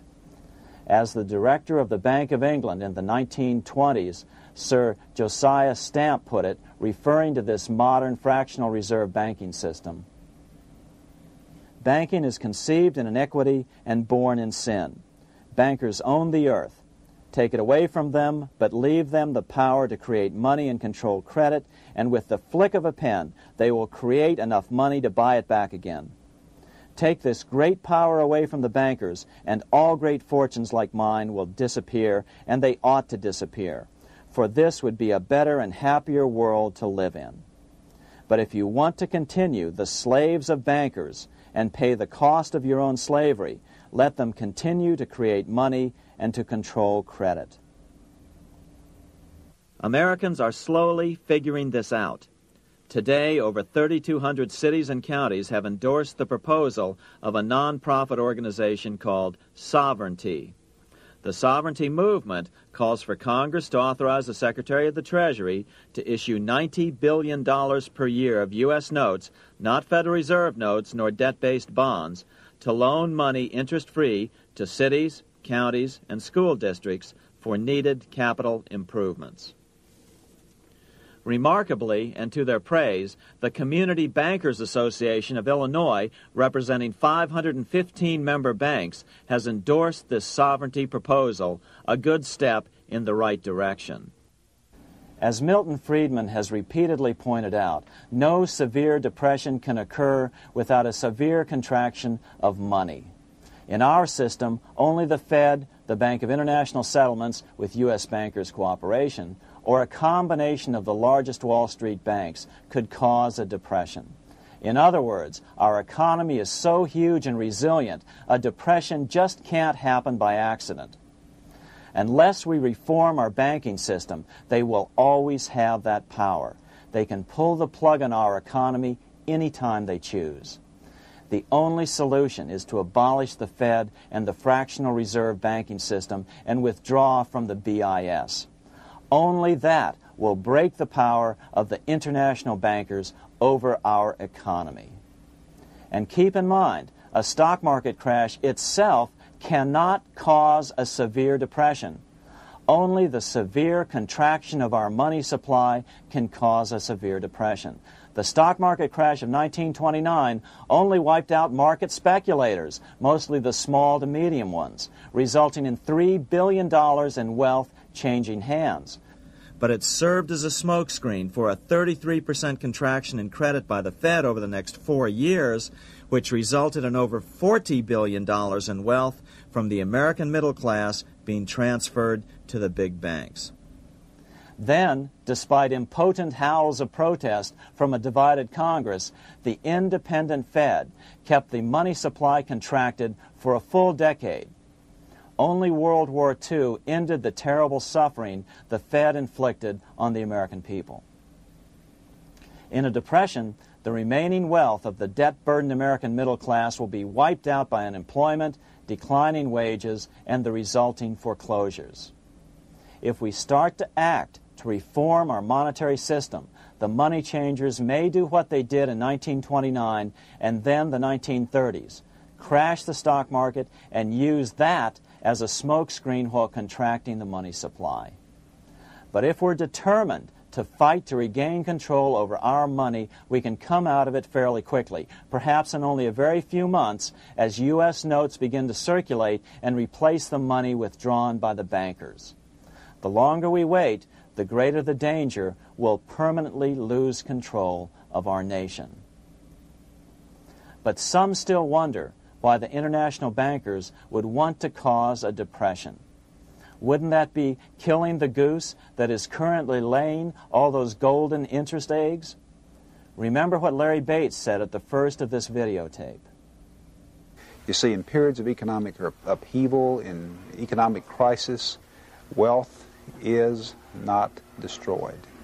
It is merely transferred. Do we have any hints as to what the money changers have in store for us? Here's what David Rockefeller, the chairman of Chase Manhattan Bank, the largest Wall Street bank, had to say. We are on the verge of a global transformation. All we need is the right major crisis and the nation will accept the New World Order. So, crisis is needed to fulfill their plans quickly. The only question is when the crisis will occur. Fortunately, we probably have a little time. It's unlikely that this crisis will occur before the 1996 elections, but after that, the danger begins rising. But whether or not they decide to cause a crash or a depression through relentless increases in taxes and the loss of hundreds of thousands of jobs being sent overseas thanks to trade agreements such as GATT and NAFTA, the American middle class is an endangered species. Cheaper labor, including slave labor in Red China, which Harry Wu has heroically documented, is being used to compete with American labor. In other words, money is being consolidated in fewer and fewer hands as never before in the history of this nation or the world. Without reform, the American middle class will soon be extinct, leaving only the very rich few and the very many poor, as has already occurred in most of the world. We've been warned of all this by congressmen, presidents, industrialists, and economists down through the years. Religious leaders, too, have seen the danger. About 1898, during the time of William Jennings Bryan, Pope Leo XIII put it this way. On the one side, there is the party which holds the power because it holds the wealth, which has in its grasp all labor and all trade, which manipulates for its own benefit and its own purposes all the sources of supply, and which is powerfully represented in the councils of state itself. On the other side, there is the needy and powerless multitude, sore and suffering.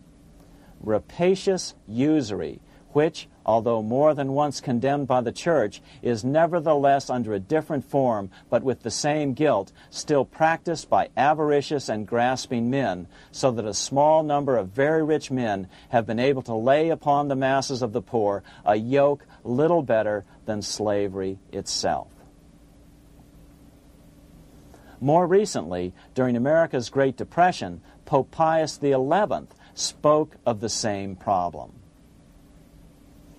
In our days, not alone is wealth accumulated, but immense power and despotic economic domination is concentrated in the hands of a few. This power becomes particularly irresistible when exercised by those who, because they hold and control money, are able also to govern credit and determine its allotment. For this reason, supplying, so to speak, the lifeblood to the entire economic body and grasping, as it were, in their hands the very soul of the economy, so that no one dare breathe against their will. Educate your friends. Our country needs a solid group who really understand how our money is manipulated and what the solutions really are. Because if a depression comes, there will be those who call themselves conservatives who will come forward advancing solutions framed by the international bankers. Beware of calls to return to a gold standard. Why? Simple, because never before has so much gold been so concentrated outside of American hands. And never before has so much gold been in the hands of international governmental bodies such as the World Bank and International Monetary Fund.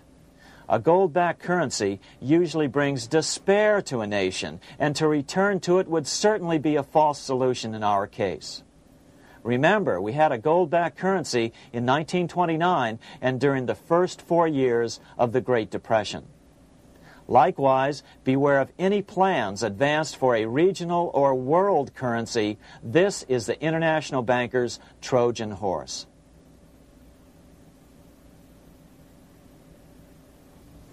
Educate your member of Congress.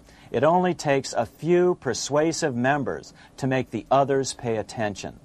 Most congressmen just don't understand the system. Some understand it, but are so influenced by bank PAC contributions that they ignore it, not realizing the gravity of their neglect. We hope we've made a valuable contribution to the national debate on monetary reform. It remains for each man to do his duty, consistent with his state in life. May God give us the light to help reform our nation and ourselves. We say ourselves because ultimately vast multitudes of men are going to be driven more and more to desperation by the accumulation of the world's wealth in fewer and fewer hands. Men will tend to become like their oppressors, selfish and greedy. Rather, let's keep in mind during this period of reform a warning not to lose sight of greater things, as Pope Pius XI put it. For what will it profit men that a more prudent distribution and use of riches make it possible for them to gain even the whole world, if thereby they suffer the loss of their own souls? What will it profit to teach them sound principles in economics, if they permit themselves to be so swept away by selfishness, by unbridled and sordid greed, that hearing the commandments of the Lord, they do all things contrary?